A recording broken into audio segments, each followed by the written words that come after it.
Phone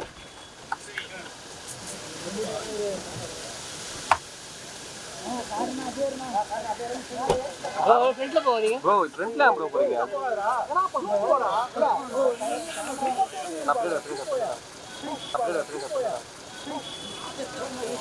அப்படியே sir அப்படி ஒதுக்கி எடுத்து பழகிக்கணும்.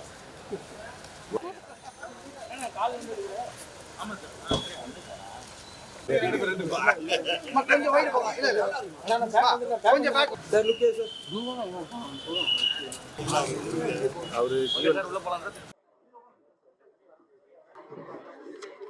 சுகுமார் சார் என்ன ரெடி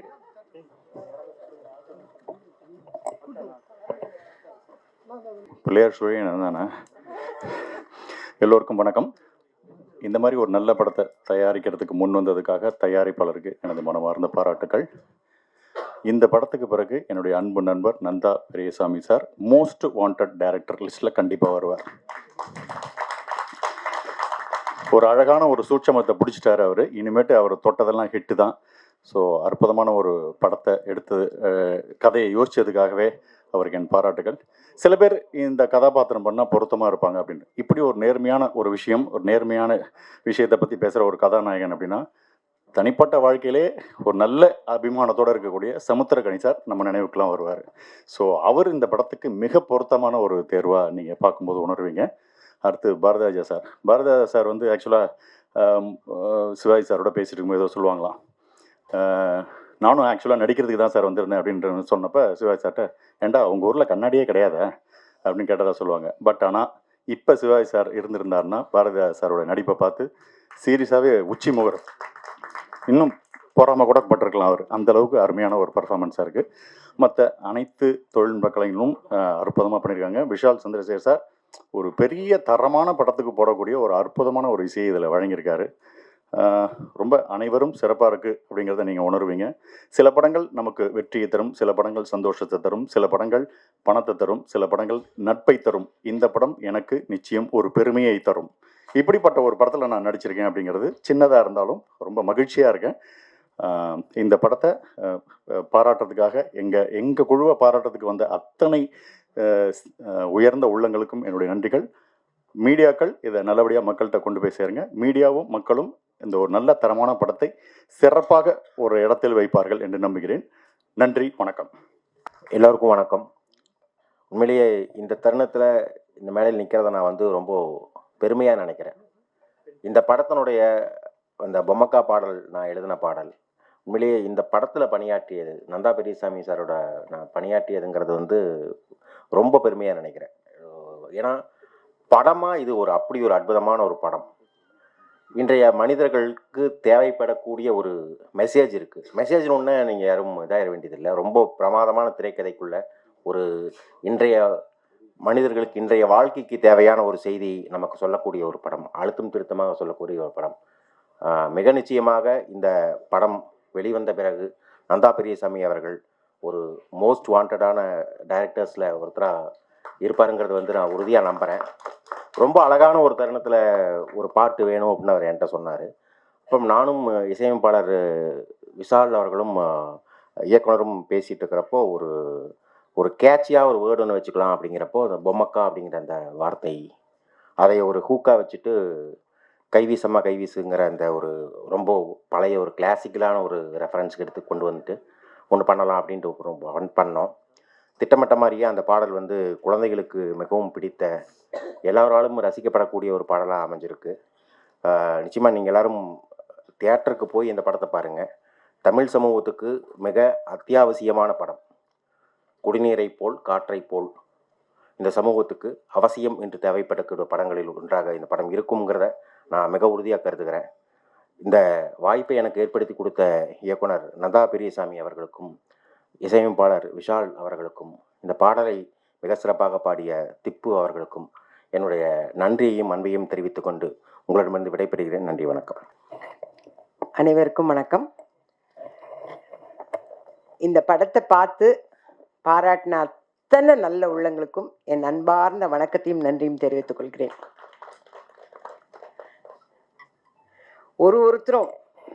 ஒருத்தருமே பெரிய பெரிய டைரக்டர்ஸ்.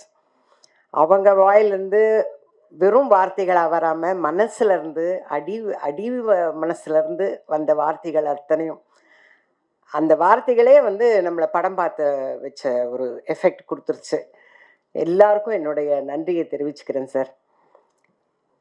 இந்த கதையை வந்து எங்கள் டைரக்டர் வந்து சொல்லும் போது ஒரு 2.5 மணி நேரம் சொன்னார். சொல்லி நான் ஜென்ரலாக என்னோட கேரக்டர்லாம் எப்படி சொல்லுவாங்க, ஃபோன்லேயே சொல்லிவிடுவாங்க, அவ்வளோதான். யாருக்கு அம்மா, யாருக்கு பாட்டி, நல்ல பாட்டியா கெட்ட பாட்டியா, இவ்வளோதான். ரிச்சா புவரா, மிடில் கிளாஸா, இவ்வளோதான் எனக்கு கதையே சொல்கிறது. இதுவே கதை சொல்கிறதே பெரிய விஷயமாச்சே. அதனால் இவ்வளோ தான் கேட்போம். ஆனால் இவர் மட்டும் இல்லை, நான் வந்து வீட்டுக்கு வந்து உங்களுக்கு கதை சொல்லணுன்னாரு. அவ்வளோ பெரிய கதை கேட்கணுமா நம்ம? சரின்னு வர சொன்னேன். வரும்போதே பிரசாத்தோடு வந்தார்.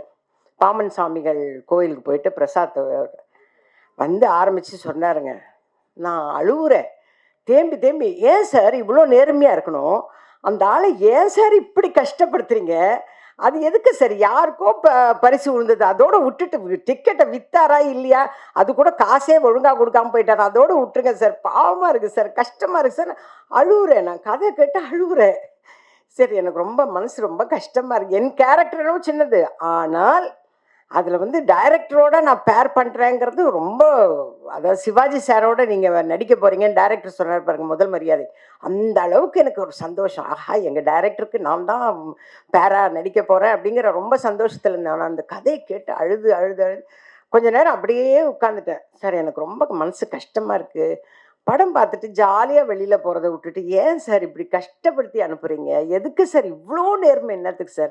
அப்போ நேர்மையாக இருந்தால் இவ்வளோலாம் கஷ்டப்படணும்னு இருந்தால் எவன் சார் நேர்மையாக இருப்பான்? இப்படியெல்லாம் அவரை கிராஸ் கொஷின்லாம் பண்ணேன். நான் நேர்மையாலாம் இருக்கக்கூடாது சார், நேர்மையாக இருந்தால் எவ்வளோ கஷ்டப்படுறேன், இன்னும் சேத்துலலாம் விழுந்ததெல்லாம் போய் எடுத்து. நான் இன்னும் ஒரு ஃப்ரேம் கூட பார்க்கலைங்க. நான் டப்பிங் பார்த்ததோடு சரி, டப்பிங்கே நான் பேசலை. டப்பிங்கில் எங்கள் டைரக்டர் வந்து அந்த 500 ரூபாயை தொலைச்சிட்டு தேடுவார் பாருங்க. இப்போ நினச்சாலும் எனக்கு அவ்வளோ கஷ்டமாக இருக்குது. ஏன்னா ஒரு பக்கம் எங்கள் டைரக்டரை பார்க்குறேன், இன்னொரு பக்கம் ஐயோ இந்த மனுஷனுக்கு ஒரு 500 ரூபாய் எங்கே, ஐயோ அங்கே தான் இருக்குதுன்னு இப்படி சொல்லணும் போல இருந்தது. அந்த அளவுக்கு டைரக்டர் ஐயோ அவ்வளோ அற்புதமாக பண்ணிட்டார். எனக்கு சமுத்திரக்கனி சார் பார்த்தாவே பொறாமையாக இருக்கும். நான் ஃபஸ்ட்டு டேலேருந்து சொல்லியிருக்கேன், அது எப்படி சார் அங்கே ஹைதராபாடுக்கு போனால் வில்லனாக வந்து அசத்துறீங்க, இங்கே வந்தால் இந்த மாதிரி சாஃப்ட் கேரக்டர் வேணுன்னு உங்களுக்குன்னே எழுதுன மாதிரி இருக்குது சார் இந்த கதை அப்படின்னு ரொம்ப பொறாமப்பட்டேன் நான். கதையை சொல்லிடாதீங்க ஏங்க, இத்தனை பேர் பேசும்போதே சொல்லிட்டாங்க நேர்மை நேர்மை நேர்மைன்னு. அப்புறம் நான் எங்கேருந்து கதை சொல்கிறது? நான் கதை சொன்னேன்னா திரும்ப அழுவேன். இப்போவே எங்கள் டைரக்டர் 500 ரூபாயை தொலைச்சிட்டு தேடினாருன்னொன்னே எனக்கு மனசு கஷ்டமாக இருக்குதுன்னு சொல்கிறேன். அது நான் கதை சொல்லிவிடுவேன். நான் படமே பார்க்கலையே, ஆனால் டப்பிங்கில் பார்த்து நான் டப்பிங்கே பேசலை சார், நான் கிளம்புறேன் சார். செந்தில் சார் வேறு வந்து நின்றுட்டார், ஏன்னா அவர் கோ ப்ரொடியூசர் ஆச்சு, வந்து நின்றுட்டார்.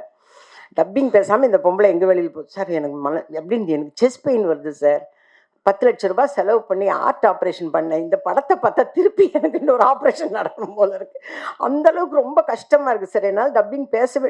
நான் பேசுனதே 2 டைலாக் தான், அதுவே என்னால் பேச முடியல. இவங்களோட ஆக்டிங்கை பார்த்துன்னு இருக்கேன் சார். அந்த சாங்கை போடுங்க சார், அந்த சீன் போடுங்க சார், சீன் போடுங்க சார். வேணாம் நீங்கள் டப்பிங் பேசுறீங்க.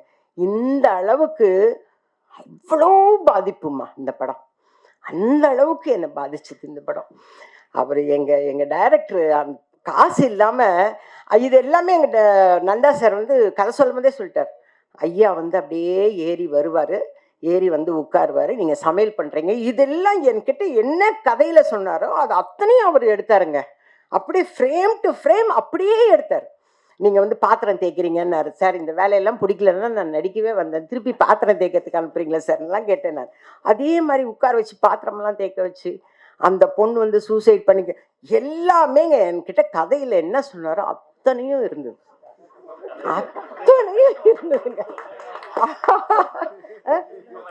இன்னும் 2 சீன் தான் நான் ஆக்ட் பண்ணது, 2 சீன் தான், அவ்வளோ இருந்தது. அப்புறம் கிளைமேக்ஸில் வந்து அதே மாதிரி அந்த அவங்க ஒய்ஃப் சீன் சொல்லி என்னையா எதையுமே சொல்ல வேணான்றீங்க, அப்புறம் என்னைக்கு எது பேச சொன்னீங்க? நான் சார் நான் படமே பார்க்கல சார், எப்படி சார் நான் சொல்லுவேன்? நான் அவர் கதை சொன்னதை வச்சு நான் கதை சொல்றேன் சார். நானு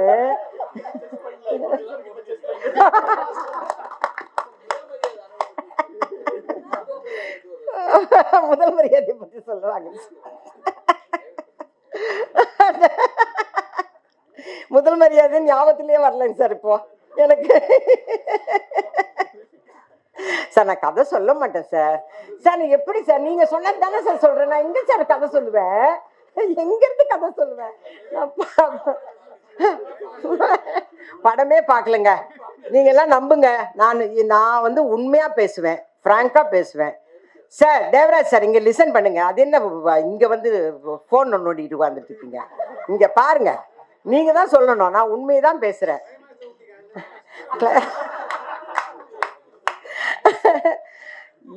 இந்த பாப்பாவோட கேரக்டர் வந்து ரொம்ப நல்லா இருக்கும். யதார்த்தமா எல்லா வீட்டு பொம்பளைங்களும் என்ன பண்ணுவாங்களோ அதை தான் அந்த பாப்பா பண்ணியிருக்கு. ரொம்ப நல்லா பண்ணியிருக்கு. ஏன்னா இதெல்லாம் டப்பிங்ல பிட்டு பிட்டா பார்த்தது, அதை பார்த்தே நான் சொல்றேன். நான் அவ்வளோ நல்லா பண்ணியிருக்கு. அதே மாதிரி இவங்களுக்கு தம்பியா ஒருத்தர் வருவார், அவர் பண்றதும் அட்டோழியமா இருக்கும். நீங்க பண்றதும் இதெல்லாமே உங்க டைரக்டர் தாங்க கதை சொன்னாரு. அந்த மச்சான் கேரக்டர் என்ன பண்ண தெரியுங்களா அப்படின்னு இதெல்லாம் சொல்லிட்டாரு. நான் என்ன சார் சொல்லல சார், நான் கதையெல்லாம் சொல்லல. ஸோ சரிங்க, நான் கதை சொல்லுங்க.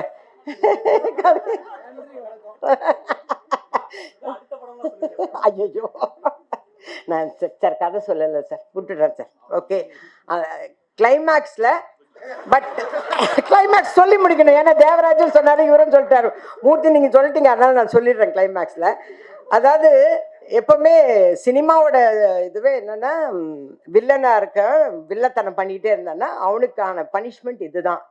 ஸோ நீங்க வந்து கெட்டவங்களா இருக்காதீங்க அப்படின்றதுதான் மாரலா வரும்.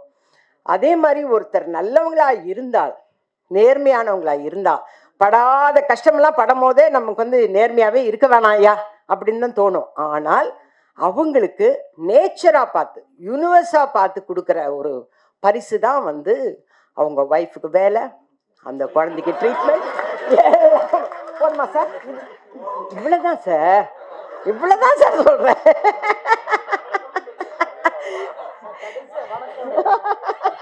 வணக்கமே கிடையாது. ரெயின் எஃபெக்டோட ரொம்ப சந்தோஷமா முடிக்கிறோம். ஓகேவா சார்? ரெயின் எஃபெக்டோட இதுலயே ட்ரெய்லர்லேயே போட்டு காட்டினாங்க சார். நீங்க வெளியில வரும்போது ரெயின் எஃபெக்ட் வருதுன்னு. ஏங்க பிரபஞ்சம் ஆசீர்வாதம் பண்றதுன்னா என்னங்க சொல்லுவோம்? என்ன சொல்லுவோம்? செழுமையா இருக்குன்னா என்ன சொல்லுவோம்? அதுதானேங்க, அதுதான் அவர் பினிஷ் பண்ணிருக்காரு. நான் இப்ப அவர் சோகமா பினிஷ் பண்ணாருன்னு சொன்னா உங்களுக்கு எல்லாம் சோகமா இருக்காதா? இல்ல அதெல்லாம் சொல்லல சார், எதையுமே சொல்லல சார். நேர்மையான படங்க, நீங்க எல்லாரும் நேர்மையா வந்து பாருங்க. நீங்க பார்த்து நீங்க தான் மக்கள் கிட்ட கொண்டு போகணும். நீங்க கொண்டு போனீங்கன்னா கண்டிப்பா நம்ம மக்கள் எல்லாருமே நல்லவங்க தாங்க. அவங்களோட சூழ்நிலை சந்தர்ப்பம் தான் ஒவ்வொருத்தரையும் கஷ்டப்படுத்துது, அவங்கள மாத்துது. அப்படி இருக்க வேண்டான்னு கொண்டு போக வேண்டியது உங்க கையில தான் இருக்கு. நீங்க எல்லாரும் நேர்மையா உங்க வேலையை செய்வீங்கன்னு நான் எதிர்பார்க்கிறேன். தயவு செஞ்சு செய்யுங்க, நேர்மையா செய்யுங்க. ஓகேவா? இதுக்கு மேல நான் நின்று பேசினேன்னா கொன்னே போடுவாங்க என்னையே. அதனால இந்த அருமையான நேர்மையான படத்துல நானும் ஒரு ஓரத்துல நின்று இருக்கிறேங்கிறது வந்து ரொம்ப சந்தோஷமான விஷயம். அதுவும் எங்க டைரக்டரோட சேர்ந்து இருக்கிறேங்கிறது ரொம்ப ரொம்ப சந்தோஷமான விஷயம். எங்க சீன் எடுக்கும் போதே நான் வந்து அவர் வாயே தான் பார்த்துட்டு இருந்தேன்.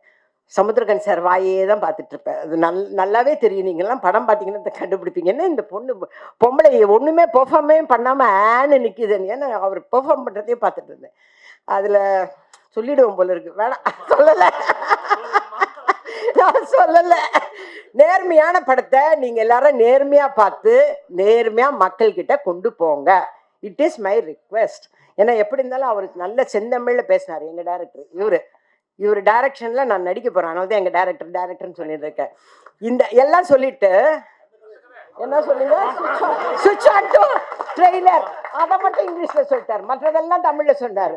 சுவிட்ச் ஆன் டு ட்ரெய்லர், அது மட்டும் ஏன் இது இங்கிலீஷ்ல வந்தது? அதையும் தமிழ்ல சொல்லியிருக்கலாம்ல. ஓகே, நன்றி நன்றி நன்றி நன்றி. ஓரளவுக்கு நான் கதை சொல்லி முடிச்சிட்டேன். அதனால நேர்மையான படம் தயவு செஞ்சு நேர்மையா பாருங்க. இல்லை, எனக்கு அந்த மீம் தான் ஞாபகம் வருது. முடிச்சு விட்டீங்க போங்க. அம்மையாருக்கு பிறகு சொற்கோ கருணாநிதி நிற்கின்றேன். வணக்கம். கதையை முழுதும் சொன்ன அம்மாவே உங்களை வணங்கி பேசும்போதே அண்ணன் 2 நிமிஷம்னு சொன்னார் ஒருத்தர். அவருக்கு ஒரு மகிழ்ச்சியான செய்தி ஒரே ஒரு நிமிடத்தில் முடித்துக் கொள்கிறேன். நன்றி, வணக்கம். அப்படியெல்லாம் போயிட மாட்டோம்.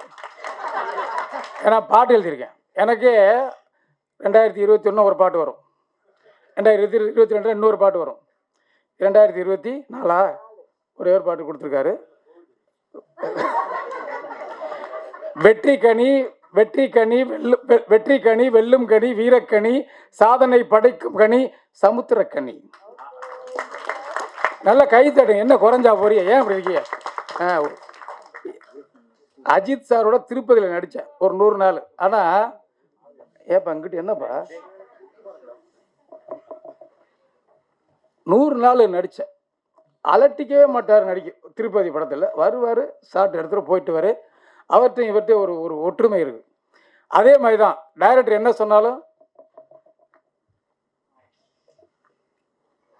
கடைநிலை ஊழியனையும் இயக்குனரையும் ஒரே போல் பார்க்கக்கூடிய ஒரு மாபெரும் மனிதன் சமுத்திரக்கனி. டைரக்டராக இருந்தாலும் எனக்கு ஒன்று தான், கடைசி இருக்கணும். நீ வா, உனக்கு என்ன போட்டா போட்டி, நீ உனக்கு என்ன, உன் பேர் என்ன படிக்கிற? நான் அதை ரொம்ப ரசித்த இயக்குனரிட சொன்னேன். இந்த மேடையில் நிற்கிறதே பெரிய சந்தோஷம். இங்கே பாருங்க, வானத்தை போல் வந்து உட்காந்துருக்கு. அங்கிட்டு பார்த்தா பேராசிரியர்னா நந்தனம் காலேஜ் பேராசிரியர். எங்கள் மாதிரி பேராசிரியர்களே வியக்கக்கூடிய ஒரு ஆசிரியர்னா அண்ணன் 2 சாமி, ஒரு லிங்குசாமி, அங்கே நந்தா பெரிய சாமி. ஹைகோ மன்னன் அண்ணன் லிங்குசாமி.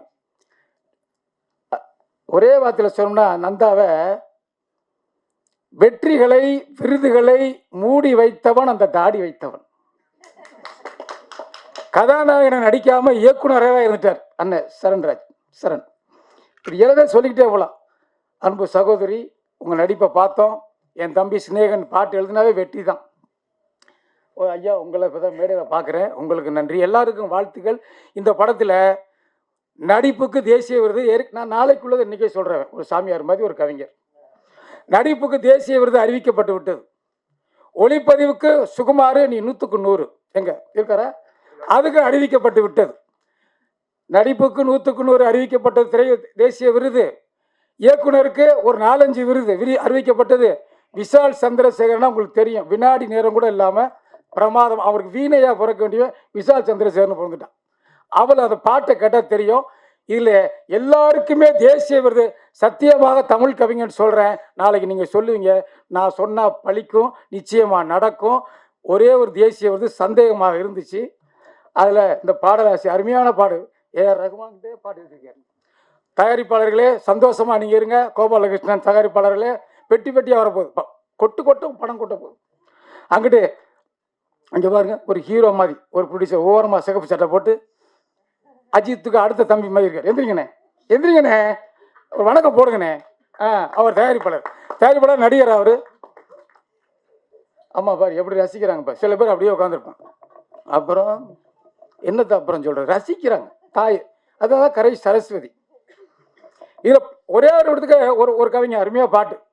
வானம் தேம்பி அழுது நின்னா பூமி தாங்கி பிடிக்குமே, வண்டின் சிறகு பூக்களுக்கு குடையை விரிக்குமே. ஒரு கவிஞர், வானம் தேம்பி அழுது நின்னா பூமி தாங்கி பிடிக்குமே, வண்டின் சிறகு பூக்களுக்கு குடையை விரிக்குமே, கரங்கள் முழுதும் பழங்கள் கொடுத்து மரங்கள் கர்ணனாகுதே. அந்த பாட்டுக்கு தேசிய விருது கொடுக்கலன்னா தேசிய விருது தப்புன்னு அர்த்தம். அந்த பாட்டை எழுதிய கவிஞர் இங்கே தான் வந்திருக்காரு, அவர் தான் நான். நன்றி, வணக்கம். இந்த வருஷம் நிறைய நல்ல படம் வந்திருக்கு. 2024 இப்போ வழக்கமாக மலையாள படங்களை தான் எல்லோரும் நம்ம சவுத் இந்தியாவில் நம்ம பாராட்டிகிட்டு இருப்போம்.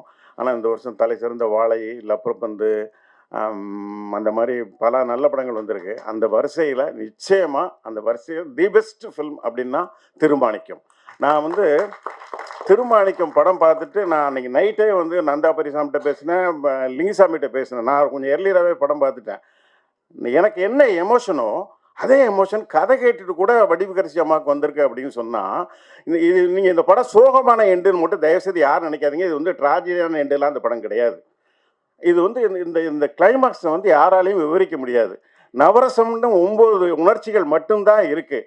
இதில் 10வது உணர்ச்சி ஒன்று. அந்த படம் நம்ம பார்க்குற எல்லாருக்கும் நமக்கு என்ன ஆச்சு ஏதாச்சுன்னே தெரியாமல் நம்ம பேசாமல் சைலண்ட்டாக வருவோம். அதான் அந்த படத்தினுடைய வெற்றின்னு நான் நினைக்கிறேன். நிச்சயமாக அந்த படம் பெரிய வெற்றி அடையும். இந்த படத்தினுடைய வெற்றி வந்து நம்ம நந்தா பெரியசாமிக்கு இந்த தயாரிப்பாளர்களையும் நம்ம கௌரவப்படுத்தலை, தமிழ் சினிமாவை நம்ம கௌரவப்படுத்துகிறோம் அப்படின்னு தான் நான் நினைக்கிறேன். ரொம்ப நன்றி, வணக்கம். சின்ன வயசில் அம்மா அப்பா ஆசிரியர்கள் எல்லோரும் வந்து நேர்மையாக இருக்கணும்னு சொல்லி வளர்த்துருப்பாங்க. அதுக்கப்புறம் படிப்பெல்லாம் முடிச்சுட்டு வாழ்க்கையோட அந்த யதார்த்தத்தில் கால் எடுத்து வைக்கும்போது நேர்மைக்கு புறம்பாக நடந்துட்டு இருக்கவங்க நம்ம கண்ணு முன்னாடி படிப்படியாக மேலே உயர்ந்து போயிட்டு இருக்கிறத பார்த்துட்டு அம்மா அப்பா நமக்கு வந்து பொய் சொல்லிட்டாங்க, ஆசிரியர்கள் பொய் சொல்லிட்டாங்க அப்படின்னு ஒரு பெரிய பாதிப்பு ஏற்படும். நம்மளால் தப்பு செய்யவும் முடியாது, நேர்மைக்கு புறம்பாக பயிற்சி நமக்கு கிடையாது. நம்ம குடும்பத்திட்ட, நம்ம நண்பர்கள்ட்ட, நம்ம ஆசிரியர்கள் அது மாதிரி யாருமே தப்பு பண்ணி சொல்லி கொடுத்தது கிடையாது. அதனால் பெரிய வாழ்க்கையில் ஒரு தடுமாற்றம் ஏற்பட்டுக்கிட்டே இருக்கும். சரி, தப்பு பண்ணலான்னு முயற்சி பண்ணால் கூட தப்பு பண்ணவும் வராது. சரி, எப்படி தான் வாழ்க்கையில் முன்னேறது, அது மாதிரி ஒரு தடுமாற்றம் இருந்துக்கிட்டே இருக்கும்போது இப்படி ஒரு படம், இந்த படத்தை பார்த்த பிறகு தடுமாற்றமே வராது யாருக்குமே. திருமாணிக்கம் படத்தை பார்த்த பிறகு நேர்மையாக இருக்கிறது எவ்வளோ நல்ல விஷயம், நேர்மையாக இருந்தால் போதும், நேர்மையாக இருந்து கிடைக்கிற ஒரு செல்வம், நேர்மையாக இருந்து கிடைக்கிற ஒரு புகழ், நேர்மையாக இருந்து கிடைக்கிற ஒரு வாழ்க்கை போதும் அப்படின்ற ஒரு பாடம் நமக்கு கிடைச்சிருக்கு. அப்படிப்பட்ட ஒரு படைப்பை கொடுத்த நந்தா பெரியசாமி அவர்களுக்கு வாழ்த்துக்கள். அவர் வந்து ஹிந்தியில் நிரூபிச்சிட்டார். ஹிந்தியில் வந்து அவர் பெரிய சாதனை பண்ணிட்டார். மிகப்பெரிய பல கோடி அவருடைய கதை அங்கே ஜெயிச்சு பல கோடி சம்பாதிச்சிருச்சு. அது மாதிரி இந்த திருமாணிக்கம் திரைப்படமும் அதற்கு முதலீடு செய்த தயாரிப்பாளர்களுக்கு பல கோடிகளை கொடுக்க வேண்டும். அப்போ தான் இந்த மாதிரி படங்கள் எடுக்கிறதுக்கு தயாரிப்பாளர்கள் முன் வருவாங்க. பொதுவாக இந்த மாதிரி நிகழ்ச்சிகள் நான் பேசும்போது கொஞ்சம் மிகைப்படுத்தி பேசிட்டு தான் சொல்லுவாங்க. ஆட்டோகிராஃப் திரைப்படத்தோடைய ஆடியோ ரிலீஸ் அதுக்கு முன்னாடி ஒரு ப்ரீ ஈவெண்ட் அதை பற்றி நான் பேசும்போது தமிழ் சினிமாவின் உடையை மாற்ற அச்சப்பட்டுக்கிட்டு இருக்கும் சூழ்நிலையில் உயிரையே மாற்றிருக்கிறார் சேரன் சார்னு சொல்லும்போது கொஞ்சம் மிகையாக பேசினதாக சொன்னாங்க. அப்புறம் படம் வந்த பிறகு அது சரியான விஷயம்னு சொன்னாங்க. இப்போ ஒரு விஷயம் சொல்ல போகிறேன். நம்ம சின்ன வயசில் வந்து வீரபாண்டி கட்டபொம்மனை பார்த்ததில்லை, அவரை பார்த்ததில்லை, இவரை பார்த்ததில்லை அப்படின்னு சொல்லி நம்ம கவலைப்பட தேவையில்லை. சிவாஜியை பார்த்தா நம்ம வீரபாண்டிய கட்டபொம்மனை பார்த்தா போதும். அந்த வீரபாண்டிய கட்டபொம்மனா நமக்கு சிவாஜி முகம் தான் ஞாபகம் வரும் இல்லையா? அது மாதிரி நேர்மை, உண்மை, ஒரு மனுஷன் நேர்மையாக வாழ்கிறது எப்படின்னு சொன்னால் இந்த படத்துக்கு அப்புறம் சமுத்திரக்கனியான முகம் ஞாபகம் வரும். இது வந்து மிகைப்படுத்தப்பட்ட பேச்சு இல்லை. இந்த படம் வந்த பிறகு உண்மையிலே உங்களுக்கு தெரியும். நிறைய பேர் இந்த மேடையில் இருக்கிறவங்க எல்லாருமே எனக்கு ரொம்ப நெருக்கமானவங்க. அதே தனித்தனியாக என்னால் பேர் சொல்கிறதுக்கு இங்கே அவகாசம் குறைவாக இருக்குது. இனி இந்த படத்துக்கு பிறகு நமக்கு வந்து அழைப்புதல் கொடுக்கும்போது நம்ம பேருக்கு முன்னாடி திரு அப்படின்னு சொல்லிட்டு பேர் போடுவாங்கல்ல, திரு அப்படின்னு சொல்லி பேர் போடுவாங்கல்ல. இந்த படத்துக்கு அப்புறம் யாராவது ஒருத்தர் பேர் போடுறதுக்கு முன்னாடி இவன் நேர்மையாக வாழ்றானான்னு தெரிஞ்சுக்கிட்டு தான் அந்த திரு அப்படின்னு போடக்கூடிய ஒரு சூழ்நிலை ஏற்பட்டாலும் ஏற்படும். இந்த திருமாணிக்கம் மூத்தவங்களாக இருக்கிறதுனால அம்மா வடிவுகரசி அம்மா பேரை மட்டும் நான் சொல்லிக்கிறேன். அம்மா வந்து கதை சொல்லிட்டாங்க, கதை சொல்லிடுவாங்க, எங்கே சொல்லிடுவாங்களோ அப்படின்ற மாதிரி இங்கே குழுவுக்கும் படம் பார்த்த எங்களுக்கு எல்லாருக்குமே வந்து ஒரு பதட்டமாக இருந்தது. ஆனால் வந்து நிச்சயமாக சொல்கிறேன், படம் பார்க்காத யாருக்குமே ஒரு விஷயம் கூட புரியாது அம்மா சொன்னது. ஏன்னா அவங்க வந்து க்ளூ கொடுக்குற மாதிரி இருந்ததே தவிர நிச்சயமாக வந்து இந்த படம் பார்க்கும்போது ஏற்படுற எக்ஸ்பீரியன்ஸ் வந்து ஒரு எக்ஸ்ட்ரீம் ஸ்டேஜ். இந்த படம் பார்த்துட்டு எல்லாருமே வந்து வாழ்க்கையில் இனி வந்து நம்ம நேர்மையாக தான் இருக்கிறோம் அப்படின்னு சொல்லி நீங்கள் ஒரு சத்திய பிரமாணம் எடுக்கிற அளவுக்கு இந்த படம் நிச்சயமாக இருக்கும். நேர்மையோட டேஸ்ட் என்ன அப்படின்றது வந்து திருமாணிக்கம் கொடுக்கும். மீண்டும் மீண்டும் இந்த படம் வந்து மிகப்பெரிய கோடிகளை வசூல் செய்யணும்னா மக்களை நீங்கள் பிறகு பார்த்துக்கலாம், ஓடிடியில் பார்த்துக்கலாம், அதுக்கப்புறம் பார்த்துக்கலாம் அப்படின்னு மாதிரி இல்லாமல் 27ஆம் தேதி தமிழ்நாட்டில் குடும்பமாக குழந்தைகளோடு ஒரு திருவிழா மாதிரி தமிழ்நாட்டை மாற்றணும். அதுக்கு திருமாணிக்கம் தயாராக இருக்குது, நீங்களும் தயாராக இருக்கணும். வாழ்த்துக்கள், நன்றி. இந்த படம் தயாரிக்கிறதுக்கு முன்னாடி கிட்டத்தட்ட நானும் ரவி சாரும் ஒரு 20 கதைகள் கேட்டிருப்போம். நந்தா பெரியசாமி கிட்ட ஒரு ஹீரோயினுக்கு கதை இருக்கான்னு கேட்டேன். அண்ணே எங்கண்ணே இருக்கீங்க? ஹைதராபாத்தில் இருக்கேன். சரி நாளைக்கு வாங்கண்ணே சொல்கிறேன் அப்படின்னா. அப்படி சுகுமார் சார் வந்தார் கூட. வேற ஒரு கதை இருக்குண்ணே அப்படின்னாரு. கதை சொன்ன உடனே ஒரு மணி நேரம் தான் அழுதுட்டேன். ரவி சாருக்கு ஃபோன் பண்ணேன். அவர் அடுத்த நாள் காலையில் வந்தார். வந்த உடனே இம்மிடியேட்டாக ஒரு 1 டேயில் ஃபுல்லாகவே அசம்பிள் பண்ணிட்டு வந்த படத்தை. இந்த கதை கேட்டிங்கனாக்கா நேர்மை எல்லாருமே சொல்லிட்டாங்க. இல்லை, இந்த படத்தை பார்த்துட்டு எல்லாரும் நேர்மையாக வாழணுன்ற ஒரு கான்செப்ட் இதுக்குள்ளே இருக்குது. படத்தை பாருங்கள். Thank you so much. பை. எல்லோருக்கும் வணக்கம். இந்த படம் ரொம்ப மனசுக்கு நெருக்கமான படம் என்பதை அந்த நிகழ்வு தொடங்கிறதுக்கு முன்னாடி காணொளியில் நீங்கள் பார்த்துருப்பீங்க. நிறைய சாதனையாளர்கள், நிறைய திறனாளர்கள் பேசின விதம், அந்த மாதிரி இந்த கதை அவங்களுக்கு மட்டும் இல்லை, பார்க்க போகிற உங்களுக்கும் பார்த்த எனக்கும் கூட ரொம்ப நெஞ்சுக்கு நெருக்கமான ஒரு படம். இயக்குனர் நந்தா பெரியசாமியை பற்றி நிறைய பேர் நிறைய சொல்லலாம். ஆனால் அவருடைய எல்லா கதைகளும் கருவில் உயிர் பெறும்போதே எனக்கு அறிமுகமாயிடும். ஒரு வரி இருக்கும், அப்போ சொல்லுவார். அது 10 வரியாக இருக்கும்போது சொல்லுவார். அப்புறம் அது தவழ்ந்து அப்படி நடக்க போகும்போது சொல்லுவார். அப்புறம் அது கொஞ்சம் மெச்சூர்டான போது சொல்லுவார். பூப்பு பெய்தியது பிறகு மன வாழ்க்கைக்கு தரின்னு அதையும் சொல்லுவார். அப்போ பார்த்தீங்கன்னா ஸ்டெப் பை ஸ்டெப்பாக ஒரு கதையை சொல்லிகிட்டே இருப்பாரா. எல்லாத்தையுமே ரொம்ப ரசிக்கிறபடி. அவருக்கு நேர காலமாக தெரியாது. எனக்கு ஃபோன் பண்ணுறதுக்கு மட்டும் நைட்டு 12 மணி, 3 மணி, 4 மணி, விடிய காலம் 5 மணி எல்லாத்துக்கும் ஃபோன் அடிப்பார். ஆனால் ஒரு சீனுன்னா உடனே நம்பார். சொல்லுங்கள், அசராமல் கேட்கலாம். ஆனால் சொல்லும்போது ஒவ்வொரு முறையும் அப்படியே தத்ரூபமாக ஒரு காட்சியை கொண்டாந்து வெளிப்படுத்தி நம்ம மனக்கண்ணில் ஓட வச்சுக்கிட்டே இருப்பார். அப்படி எத்தனையோ கதைகள் கேட்ட நான் திருமாணிக்கத்தை மட்டும் அவர் சொல்லும் போதெல்லாம் ஏதோ கேட்ட அந்த ஒரு கணத்துல இருந்தே ஒரு இதயம் வரும், கணக்க ஆரம்பிச்சிச்சு. அப்போ இதை சரியாக பண்ணணும் அப்படின்ட்டு அவர் பட்ட பாடுங்கிறது எனக்கு மட்டும் தெரியும்னு நினைக்கிறேன். காரணம், என்னதான் நடிகர்களிடம் டெக்னீஷியன்ட்டையும் அவர் நிறைய சொல்லியிருந்தாலும் சின்ன சின்ன விஷயம், நிறைய விஷயங்களை அவர் மாற்றி ஒரு வார்த்தை மாத்திரம் அதை மறுபடியும் சொல்லி இந்த கதையை செதுக்கிறதுக்காண்டி அவர் எடுத்துக்கொண்ட அந்த களம் என்பது ரொம்ப கடுமையான, ரொம்ப நெருக்கடியான ஒரு காலகட்டத்தில் கூட அதை சரியாக கொண்டு வரணும்னு அவர் பட்ட பாடு.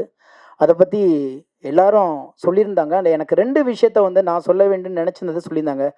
ஐயா இறை அன்பும் சொல்லியிருந்தார், என்னுடைய அன்பு இயக்குனர் அமீரும் சொல்லியிருந்தாங்க. ஏன்னா எல்லாருமே வாழ்க்கை நான் நேர்மையாக தானே வாழணும், ஆனால் அந்த நேர்மையை கொண்டாடுற ஒரு காலகட்டத்துக்கு நம்ம தள்ளப்பட்டதே பெரிய சோதனையான ஒரு காலகட்டம். இல்லை, மனிதனா உண்மையை தான் பேசணும், நேர்மையாக தான் இருக்கணும், அன்பாக தான் இருக்கணும், உதவி செய்யணும், கருணை இருக்கணும், அறம் இருக்கணும், இதுதானே வாழ்க்கை.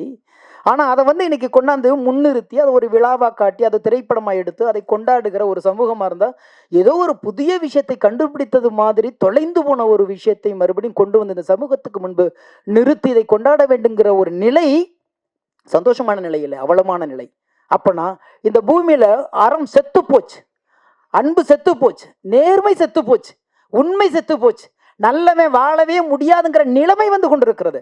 அப்படி ஒரு காலகட்டத்தில் இல்லை, இதெல்லாம் வாழ்க்கை இல்லை, அறம் என்பது நேர்வழியில் செல்வது என்பதை சொல்லுவதற்கு ஒரு கலைஞன் தான் மீண்டும் இந்த மண்ணில் பிறக்க வேண்டியிருக்கிறது, ஒரு கலை தான் பிறக்க வேண்டியிருக்கிறது.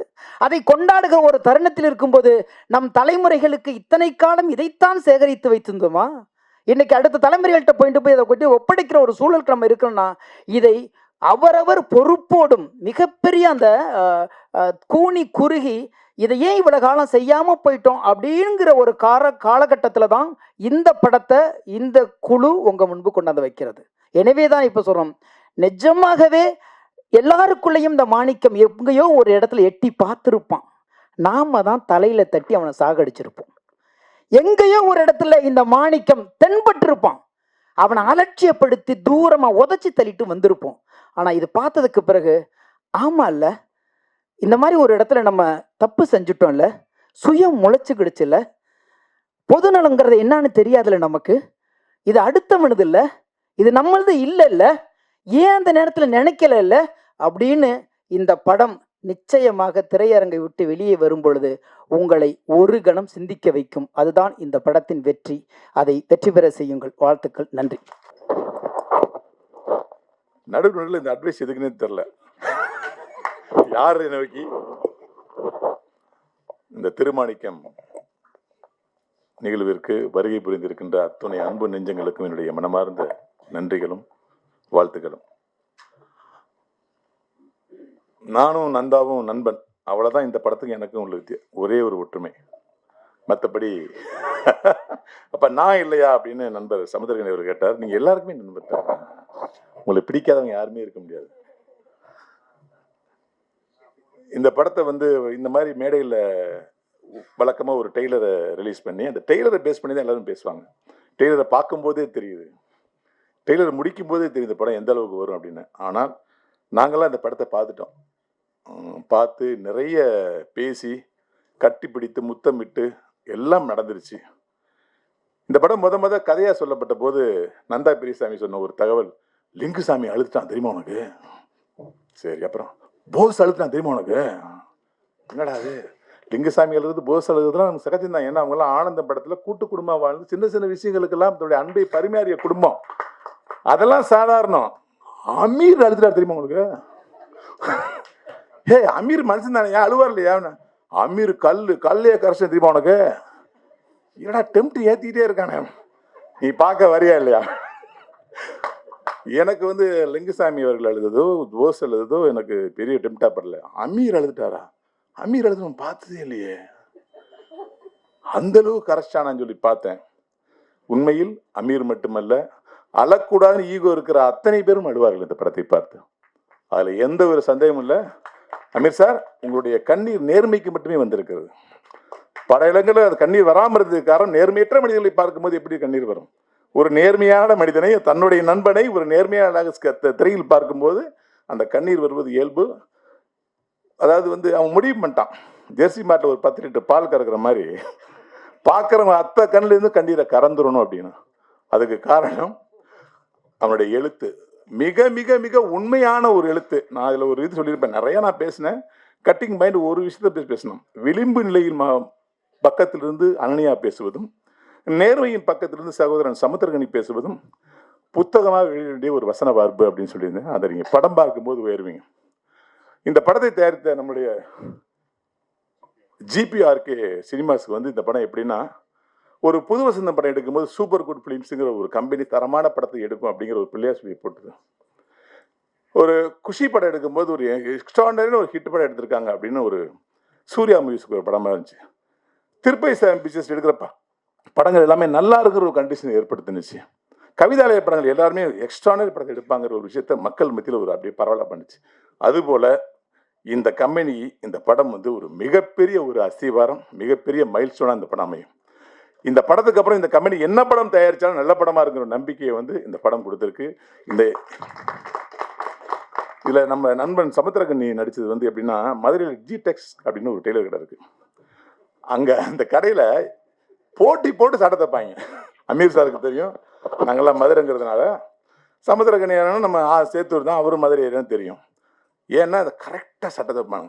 1 இன்ச்சு எக்ஸ்ட்ரா ஷோல்டர் விலகாது, 1 இன்ச்சு லென்த்து கூடாது, அப்படி தப்ப வைப்பாங்க. அந்த மாதிரி சமுத்திரகனிக்கு கரெக்டாக தைச்சிருக்காங்க அந்த பெரியசாமி. ஏற்கனவே சமுத்திரகனி மிக அருமையான அட்வைஸ் பண்ணுற ஒரு ஆள். அவர் வந்து அட்வைஸாக பண்ணுவார் அப்படின்னு சொன்னீங்களே, இந்த படத்தில் அவர் எதுவுமே பண்ணல. ஆனால் படம் பார்க்குற ஒவ்வொருத்தரும் இந்த படத்தை பார்த்து பக்கத்தில் நண்பனுங்க அட்வைஸ் பண்ணுவீங்க நீங்கள். அந்த ஒரு நிலைமையை இந்த படம் நமக்கு ஏற்படுத்தியிருக்கு. இதில் பாரதி சாரும் நாசர் சாரும் லிமிட்டட் சீன்ஸில் அன்லிமிட்டட் எமோஷனில் கொட்டியிருக்காங்கன்னு நான் சொன்னேன். அதோட இன்னைக்கு வந்து வடிவுக்கரசியம்மா வந்து கதையை சொல்கிறாங்க சொல்லலை, அதெல்லாம் மீறி அவங்க ஒரு பண்பட்ட நடிகைங்கிற இந்த படத்தில் வசனமே இல்லாமல் பல இடங்களில் கண்ணால் நடித்தது நான் பார்த்தேன். முன்னாள் தான் மேடம் ரொம்ப, அதாவது இந்த மாதிரி நடிகையெல்லாம் இந்த சமூகத்துக்கு வந்து இவங்களுக்கு நிறைய படம் கிடைக்கணும். அப்படியே ஜம்பாய் போகிறோம், புது ஆளுகள் வரும்போது பழையெல்லாம் மறந்து ஓடுறோம். இந்த மாதிரி நடிகைகளை தேர்ந்தெடுத்து உண்மையான நடிப்பு என்னங்கிறது இந்த படத்தில் பார்த்தா வடிவுக்கரசியம்மா பண்ணியிருப்பாங்க ஒரு கேரக்டரு, ஆசாபி மேடம். அப்புறம் பொதுவாக இந்த படத்தை பற்றி சொல்லணும்னா ஒன்று தான் சொல்லணும், நேர்மை தான் வெற்றியின் ரகசியம் கவிப்பேரரசு வைரமுத்து ஒரே வரியில் எழுதுனதுக்கு 2 மணி நேரம் நேர்மையாக உழைத்திருக்க அத்தனை டீமுக்கும் என்னுடைய மனமார்ந்த நன்றியும் வாழ்த்துக்களையும் தெரிவிச்சுக்கிறேன். இங்கே நந்தா பெரியசாமியுடைய மகனும் வந்து காத்திருக்காங்க. நம்ம அப்பா எடுத்த படம் எப்படி இருக்குன்னு அந்த குடும்பத்திலே நான் பேசிட்டேன்.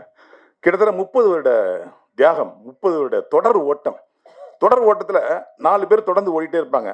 ஒரு ஆள் போய் அந்த ஸ்டெம்பை கொடுப்பான், இன்னொரு ஆள் வாங்கிட்டு போவாங்க, 4வது ஆள் போய் கரெக்டாக பாஸ் ஆகி போனால் தான் அங்கே வந்து கோல்டு மெடல் கிடைக்கும்.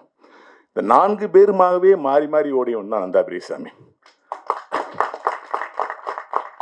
இன்னைக்கு இந்த படம் மிக சிறந்த படம் ஆயிடுச்சு, நண்பன் ஜெயிக்கணுங்கிறதுக்காக வந்து இயக்குனர் லிங்குசாமி அவர்கள் வந்து தோல் கொடுத்து இங்கே நிற்கிறாருக்கு. எனக்கு பெருமையா இருக்கு. ஏன்னா இந்த படத்தை வந்து பல தேட்டரில் போடணும், இந்த படம் மிஸ் ஆயிடக்கூடாதுன்னு சொல்லிட்டு மிக முக்கியமான இயக்குனர்லாம் தன்னுடைய நட்பால் அழைச்சி போட்டு காமிச்சு இந்த படத்தை பற்றி சொல்லுங்க, இந்த மாதிரி நல்ல படம் வரணும் அப்படின்னு தன் நண்பனுக்காக தோல் கொடுத்த லிங்குசாமி அவர்களுக்கு மனமார்ந்த நன்றி. இந்த படத்தை நேர்மையின் பதிவாக உங்களால் கண்டிப்பாக பண்ண முடியும். நீங்கள் தூக்கத்தில் எழுதினால் கூட இந்த படத்தை உங்களால் தவறாக எழுதவே முடியாத ஆணித்தரமான நம்பிக்கையில் உங்களிடம் விடைபெறுகிறேன். நன்றி, வணக்கம். இங்கே இந்த ஆடிட்டோரியத்தில் இருக்கிற அத்தனை சேருமே ப்ளூ சட்டை போட்ட மாதிரியே இருக்கிறதுனால ஒரு விஷயத்த நான் சொல்கிறேன். இந்த படத்தில் கதை இருக்குது. ஏன்னா வடிவுக்கரசி அம்மா பேசும்போது சொல்லாதீங்கன்னு எல்லாரும் சேர்ந்து கூக்குரலிட்டு அவங்கள அடக்குனாங்க பார்த்தீங்களா, அந்த அளவுக்கு ஒரு ஸ்ட்ராங்கான ஒரு கதை இருக்குது அப்படிங்கிறத இந்த ப்ளூ சட்டை போட்டிருக்கிற அத்தனை சீட்டுக்கும் நான் சொல்லிக்கிறேன். இந்த ஒரு லாட்ரி சீட்டு வாங்கிட்டு ஒரு 3 பேர் பங்கு போட்டு பணம் போட்டு ஒரு லாட்ரி சீட்டு வாங்கிட்டு அதுக்கு வந்து 50 கோடி அடிச்சதுன்னா எப்படி இருக்கும்? ஆனால் அதை வெளியில் சொல்லாமல், சொன்னால் எங்கே இன்கம் டேக்ஸ் வருமோ இல்லை வேறு என்ன யாரெல்லாம் கேட்பாங்களோன்னு தெரியாமல் மறைஞ்சு உட்காரணும்னு நினச்சி இருந்தாலும் மேடையில் உட்கார்ந்துட்டு இருக்கிற அந்த லாட்ரியில் ஜாக்பேக்ட் அடித்த அந்த 3 ப்ரொடியூசர் அவங்க தான். இது வந்து படம் பார்க்கும்போது உங்களுக்கு புரியும். நான் அட்டகாசம் படம் பண்ணும் பொழுது அதில் ரொம்ப ஒரு அந்த தூத்துக்குடி சார்ந்த ஒரு வில்லன் கேரக்டருக்கு வந்து என்ன பேர் வைக்கலாம் அப்படின்னு எனக்கு வந்து இது பண்ணப்போ எனக்கு டக்குன்னு சமுத்திரக்கனி ஞாபகம் வந்தது. அப்போ சமுத்திரக்கனிங்கிற பேரை தான் அந்த வில்லன் கேரக்டருக்கு வந்து நான் வச்சேன். அப்போ அவர் வந்து ரொம்ப அமைதியான ஒரு ஆர்ப்பாட்டம் இல்லாத ஒரு அழகான ஒரு அசிஸ்டன்ட் டைரக்டராக எங்கள் கேபி சார்கிட்ட ஒர்க் பண்ணிகிட்டு இருந்தார். ஆனால் அதுக்கப்புறம் காலநிலை மாற்றம் பாருங்கள், அவர் வந்து வில்லனா இன்றைக்கி வந்து மிகப்பெரிய அளவில் வந்து அவர் உயரத்துக்கு வந்து போயிருக்கிறார். இந்த படத்துலையும் எல்லாரும் நினச்சிட்ருப்பீங்க கதாநாயகன்னு. இல்லை அவர் தான் வந்து கடுமையான வில்லனாக இந்த படத்தில் நடிச்சிருக்கிறார். அதுவும் நீங்கள் இந்த படத்தை பார்க்கும்போது உங்களுக்கே தெரியும். இந்த படம் பார்க்கும்போது இதனுடைய ஒரு முக்கியமான ஒரு கட்டம் வரைக்கும் நான் வந்து அவங்க அனன்யா பக்கம்தான் இருந்தேன். அந்த மனநிலையில் நான் வந்து இந்த படம் பார்க்கும்போது படம் முழுக்க ஒரு முக்காவாசி தூரம் வந்து ஆடியன்ஸ் வந்து சமுத்திரக்கனி அவர்களை திட்டுனாங்கன்னா இந்த படம் மிகப்பெரிய வெற்றி. அப்படி கண்டிப்பாக திட்டுவாங்க. நம்ம இதனுடைய அந்த கேமராமேன் இருக்கார் இல்லையா சுகுமார், நான் வந்து திருநெல்வேலியில் ஒரு படம் பார்க்குறேன். அந்த படம் பார்க்கும்போது அந்த நீர்வீழ்ச்சியை வந்து ஒரு டாப் ஆங்கிள் ஷாட்டில் காட்டும் பொழுது அந்த தியேட்டரில் வந்து ஸ்லைடு போட்டாங்க. இந்த காட்சியை படமாக்கியவர் நமது சுகுமார் அப்படின்னு சொல்லி ஸ்லைடு போட்டாங்க லைவாக. அந்த அளவுக்கு வந்து ஒரு பாராட்டு பெற்ற ஒரு மிகப்பெரிய ஒரு கேமராமேன் சுகுமார் இந்த படத்தை வந்து அவருடைய பார்வையால் பார்த்துருக்கிறதும், அவரை வந்து யானைகளுக்கும் அவருக்கும் நல்ல ஒரு தொடர்பு இருக்குது. இந்த படத்தில் வரக்கூடிய யானை காட்சி அது வந்து நல்லா அவங்களுக்கு வந்து கொண்டு போயிருக்கும். இந்த ஸ்கெட்சு போட்டு கொலை பண்ணுறவங்கள பார்த்துருப்பீங்க. ஆனால் ஸ்கெட்சு போட்டு கலை பண்ணுறது யார் அப்படின்னு சொன்னால் அது வந்து நம்ம நந்தா பெரியசாமி. ஏன்னா அவர் வந்து இந்த படத்தை அப்படி ஒரு ஸ்கெட்ச் போட்டிருக்கிறாரு. அவர் வந்து இந்த படத்து கதைக்காக மட்டும் ஸ்கெட்ச் போடல, இந்த படத்தை பேச வைக்கிறதுக்கு எப்படியெல்லாம் ஸ்கெட்ச் போடணும், யாரையெல்லாம் இதில் உள்ளே கொண்டு வரணும், எப்படியெல்லாம் அவங்கள மாட்டி விடணும் அப்படின்னு இவ்வளவு ரொம்ப நிறைய ஆராய்ச்சி பண்ணி இந்த படத்தை வந்து ஒரு மிகப்பெரிய ஒரு மேடை அமைச்சு இதை கொடுக்கறதுக்கு நான் வந்து லிங்குசாமி சார் வந்து இந்த படத்தை வந்து நான் சமீப காலத்தில் தான் நான் வந்து லிங்கு அவர்களோட வந்து நான் ரொம்ப நெருங்கி பழகிறேன். எல்லா படங்களையும் நாங்கள் சேர்ந்து பார்த்துருவோம். அவர் வந்து ஒரு படத்தை வந்து ரொம்ப ரசிக்கிறாரு அப்படின்னு சொன்னால் நம்ம தைரியமாக சொல்லலாம், கண்டிப்பாக அது ஒரு நல்ல படம் அப்படின்னு சொல்லி. இது வந்து அவங்க சொன்ன மாதிரி எல்லாரையும் கூப்பிட்டு காமிச்சிக்கிட்டே இருந்தார் இந்த படத்தை வந்து நம்ம ரிலீஸ் பண்ணுங்க அப்படின்னு சொல்லிட்டு, அதாவது மாஸ்டர் பீஸ் ரிலீஸ் அப்படின்னு சொல்லிட்டு இந்த ட்ரெய்லரில் நீங்கள் வந்து பார்த்துருப்பீங்க. இல்லை, இது ரிலீஸ் தி மாஸ்டர் பீஸ், அந்த மாதிரி தான் வந்து இந்த படத்தை வந்து உருவாக்கி இருக்கிறாங்க. அதே மாதிரி இந்த ட்ரெய்லரில் ஒன்று இருக்கும், நேர்மையான ஏக்கத்தோடும் ஒரு உண்மையான நோக்கத்தோடும் கூப்பிட்டா கடவுளே வருவார் அப்படிங்கும்போது பாரதி ராஜா சாருடைய காட்சி வந்துச்சு. அதில் அந்த கடவுள் மாதிரி நம்மளுடைய இயக்குனர் இமயம் வந்து இந்த படத்தில் வந்து வந்திருக்கிறாரு. விஷால் சந்திரசேகருடைய இசை, இந்த படத்தில் நடிச்சிருக்கக்கூடிய அத்தனை குட்டி குட்டி கதாபாத்திரங்கள் கூட நம்ம ஜாம்ஸ்லேருந்து எல்லாருமே வந்து அவங்களுடைய பாத்திரத்தை உணர்ந்து ரொம்ப அழகாக பண்ணியிருப்பாங்க. அவ்வளவு ஒரு ஒரு ஒரு ஒரு ஒரு ஃபுல்ஃபில்டான ஒரு படத்தை வந்து நான் சமீப காலத்தில் நான் பார்க்கவே இல்லை. அப்படிப்பட்ட ஒரு படம் இது வந்து நிச்சயமாக இது வந்து தமிழ்நாட்டு மக்களை மட்டும் இல்லை, இந்திய மக்களின் மனதை கூட தொடக்கூடிய ஒரு படமாக இது வந்து அமையும். திரு மாணிக்கம் வெற்றி மாணிக்கமாக உங்கள் முன் விரைவில் திரையில் வரும். நன்றி. நான் வந்ததுலேருந்து கனி சார் கிட்ட சொல்லிட்டு இருக்கு சார், தமிழ் பேசுகிறது வந்து கொஞ்சம் தப்பு இருக்கும், எப்படி இருக்கும், அதெல்லாமே எனக்கு அதே ஒரு டென்ஷனில் தான் இருந்தது. பட் ரொம்ப ரொம்ப சந்தோஷம் இந்த படம் லைக் எனக்கு ஒர்க் பண்ண முடிஞ்சதிலும். அதுவும் I have to thank Nanda sir. என்னை கூப்பிட்டு இந்த கதை சொல்கிற டைம்லும் ரொம்ப நம்பிக்கையோடு தான் எனக்கு இந்த கதையெல்லாம் இந்த கதாபாத்திரத்தை எனக்கு நரேட் பண்ணார். ஸோ அதுவும் லைக் இனிஷியலி இருந்த லைக் கதை நரேட் பண்ணுற டைமில் இருந்து பார்த்தீங்கன்னா சார் வாஸ் வெரி கீன். ஒவ்வொரு கேரக்டரும் கனி சார் பண்ணுற கேரக்டர் ஆனாலும், குழந்தைகள் பண்ணுற கேரக்டர் ஆனாலும், எனக்கு கொடுத்த சுமத்தின கேரக்டர் ஆனாலும் எல்லாத்துக்கும் ரொம்ப தெளிவாக he was very crystal clear about all the characters. அதுவும் எனக்கு ஸ்பாட்டில் வந்து லைக் அந்த சிச்சுவேஷன் நரேட் பண்ணி கொடுக்குற டைமில் எல்லாமே ரொம்ப ரொம்ப ஹெல்ப் பண்ணார். Thank you sir for helping me for building. இல்லைன்னா அந்த சுமத்தின கேரக்டர் பில்ட் பண்ணுறதுக்கு ரொம்ப ரொம்ப ஹெல்ப் எனக்கு அது இருந்தது. அண்ட் கனி சார் அவர் தான் என்னை தமிழ் சினிமாவுக்கு இன்ட்ரடியூஸ் பண்ணார். ஸோ 2 இதில் எனக்கு ஐ வாஸ் டென்ஷனில் இருந்தது. லைக் எப்படி கனி சார் கூட ஒர்க் பண்ணுற டைமில் தப்பு வருமோ, எக்ஸ்ப்ரெஷன் எப்படி, அதெல்லாமே பயங்கரமாக டென்ஷனில் இருந்தார். ஆனால் எப்படி நாடோடிகளில் ஒர்க் பண்ணாரோ இல்லைன்னா எனக்கு சொல்லி கொடுத்தாரோ அதே மாதிரி தான் எனக்கு இதிலும் சின்ன சின்ன விஷயங்கள், நீ அப்படி பாரு, இந்த மாதிரி டயலாக், சின்ன சின்ன விஷயங்கள் சொல்லி கொடுத்துட்டு இருந்தது. ஸோ நான் கடவுளுக்கு நன்றி சொல்கிறேன் for giving me a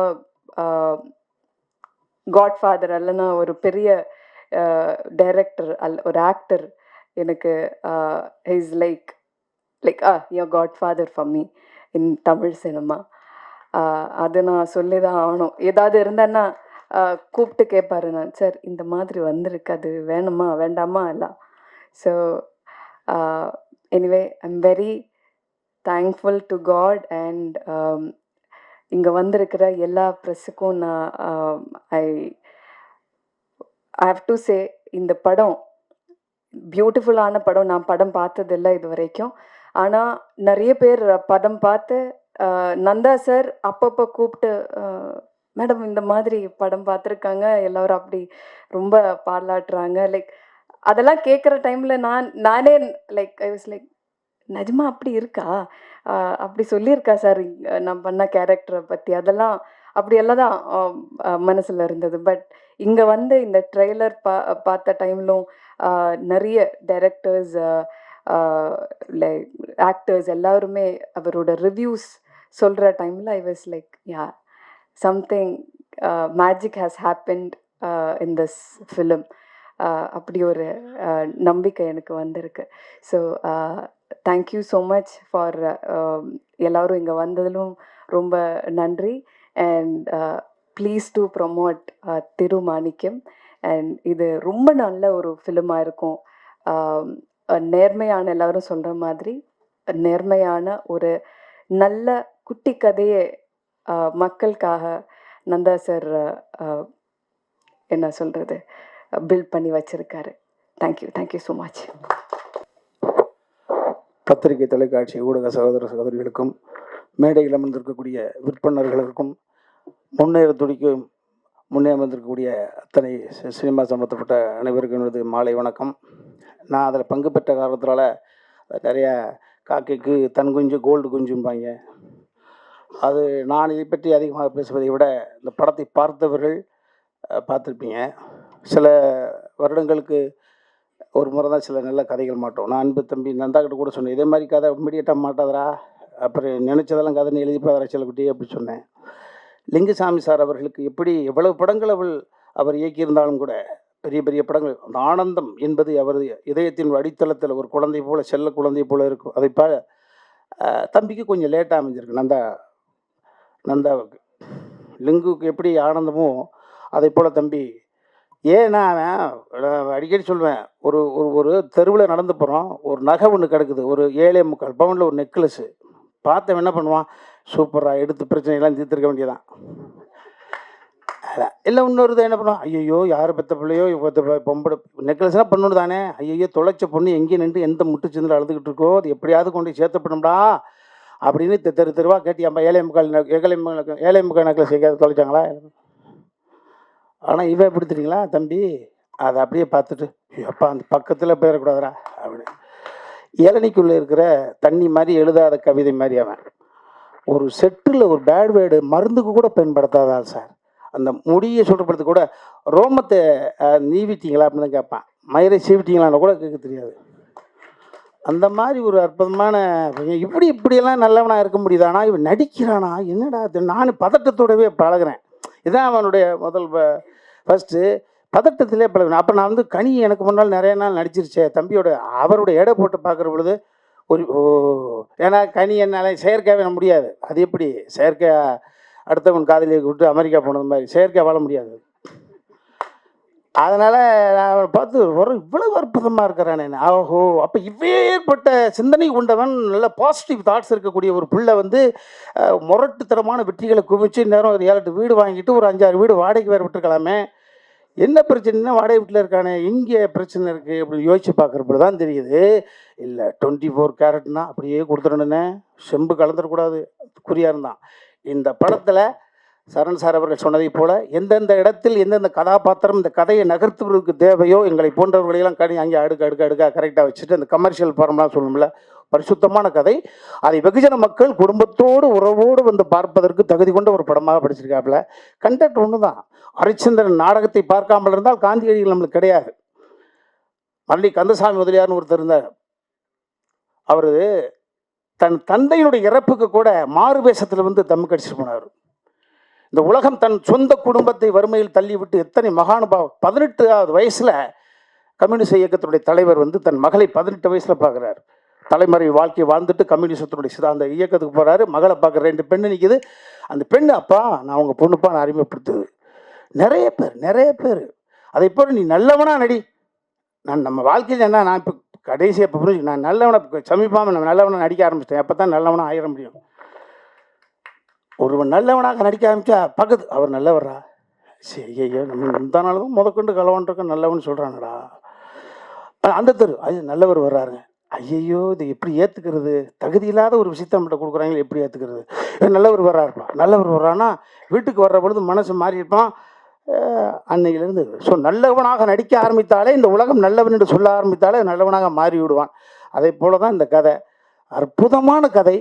Iraianbu, ஆமாம் அவர் பார்த்தீங்கன்னா இரட்டை தளத்தில் வெற்றி பெற்றவர், அரசு உத்தியோகத்தினுடைய உச்சபட்ச பதவி அடைபிச்சவர், தலைமைச் செயலாளர். அதான் அதுக்கு மேலே என்ன கிடையாது, அதுக்கு மேலே சிஎம் தான். சிஎம் அப்படி உட்கார முடியாதுல்ல. ஸோ தலைமைச் செயலாளர் பதவி அனுபவிச்சுட்டு அடுத்த தலைமுறைக்கு அள்ளி புத்தகங்களை வாரி வரைச்சவர். அவர் பார்த்துட்டு அவர் தான் இந்த படத்தினுடைய மிகப்பெரிய ஒரு அளவுகோல் நான் சொல்லுவேன்.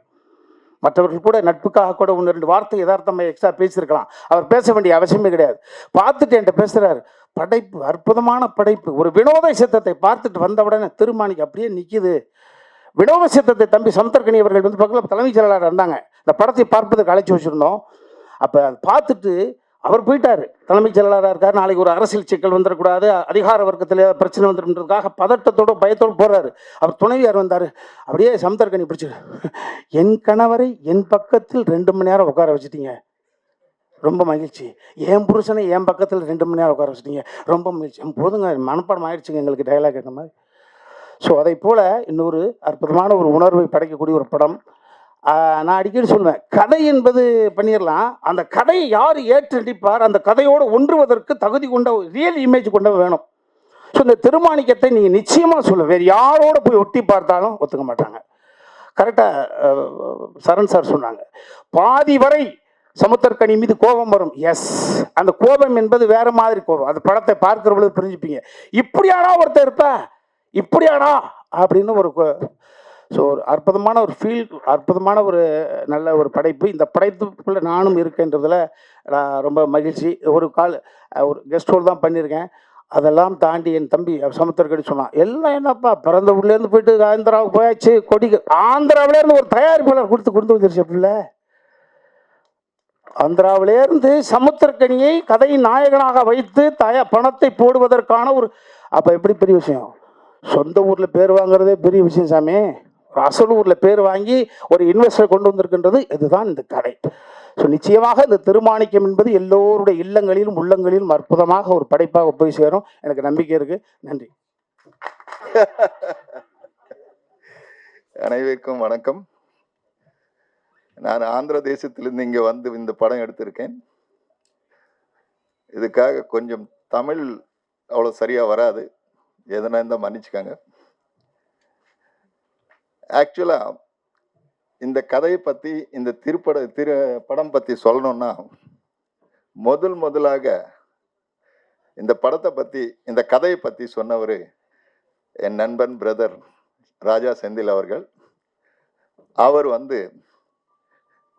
நந்தா பெரியசாமியை அறிமுகப்படுத்தி சுகுமார் அவர்கள் சேர்ந்து இந்த கதையை முதல்ல சொன்னப்போ நானும் அழுதுட்டேன். இது திருப்படமாக எடுக்கணும் அப்படின்னு உறுதியா நினைச்சு கொண்டு அந்த ஈவினிங்கே அதே நாளில் அந்த ஈவினிங்கே எல்லாருக்கும் அட்வான்ஸ் கொடுத்து இந்த தயாரிப்புக்கு அடிப்படையை என்ன சொல்லுவாங்க, விளையாட்டு போட்டிருக்கேன். இந்த படத்தை பற்றி மேடையில் உட்கார்ந்த எல்லாம் தமிழ் திரை இசையில் ஜாம்பவானுங்கெல்லாம் எல்லாமே சொல்லிட்டாங்க. இன்னும் நான் ஒன்றும் சொல்கிறதுக்கு இல்லை. ஆனாலும் தயாரிக்கும் போது நான் ஒன்று மட்டும் சொல்ல முடியும், தயாரிப்பாளு நம்பணும். இந்த கதையை நம்பி படம் பார்த்து தயாரிச்ச அப்புறம் இந்த படம் பார்த்து உங்க எல்லாருடையும் முதல்ல ரசிச்சவன் நான் தான். இந்த படத்துக்கு நீங்க நிச்சயமா பார்ப்பீங்கன்னு சொல்லி, ஃபேமிலியோட பார்ப்பீங்கன்னு சொல்லி நம்பிக்கையா இந்த படம் எடுத்திருக்கேன். ஆந்திர தேசத்திலிருந்து தமிழ் மக்களை நம்பி இங்க வந்திருக்கேன். ஸோ தமிழ் மக்கள் என்னை கைவிட மாட்டாங்கன்னு சொல்லி நம்பி, இது டிசம்பர் 27 தியேட்டர்ல நீங்க பார்த்து எல்லாரும் ஆசீர்வதிக்குங்கன்னு சொல்லி முடிவு. நன்றி, வணக்கம்.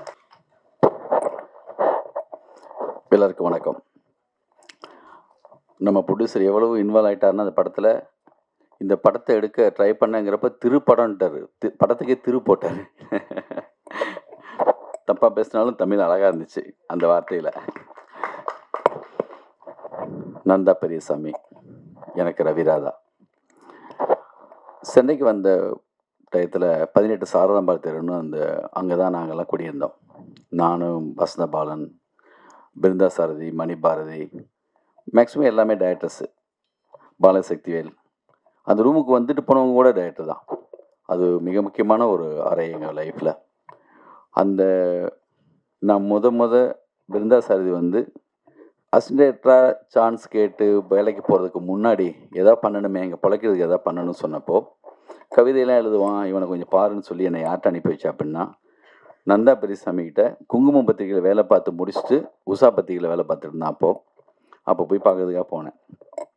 பரபரப்புன்னு அப்படி ஒரு ஆள் நான் பார்த்துட்ருக்கேன். ஃபுல்லாக எல்லாரோடையும் அப்படி ஒரு பேச்சு, அப்படி ஒரு துருன்னு இருக்கான். நான் தள்ளி இருந்து பார்த்துட்டே இருந்தேன். நான் வந்திருக்கேன்னு தெரிஞ்சதுக்கு பிறகு ஒரு மதிய நேரத்தில் வெளியில் வந்தார். வந்துட்டு நான் போன அன்னைக்கு இன்னொரு நண்பர் வேலை கேட்டு வந்திருந்தார். இருந்தாலும் என்ன வந்து என்ன பண்ணிட்டாருன்னா, வேலை கொடுக்கல, எனக்கு அன்னைக்கு கொடுக்க முடியல. சாப்பிட்றதுக்காக எல்லாருமே போகிறாங்க பக்கத்தில் ஒரு ஹோட்டலுக்கு. அப்போ வந்து என்னையும் சேர்த்து கூப்பிட்டு போனார். வாங்க போய் சாப்பிட போகலான்னு சொல்லி.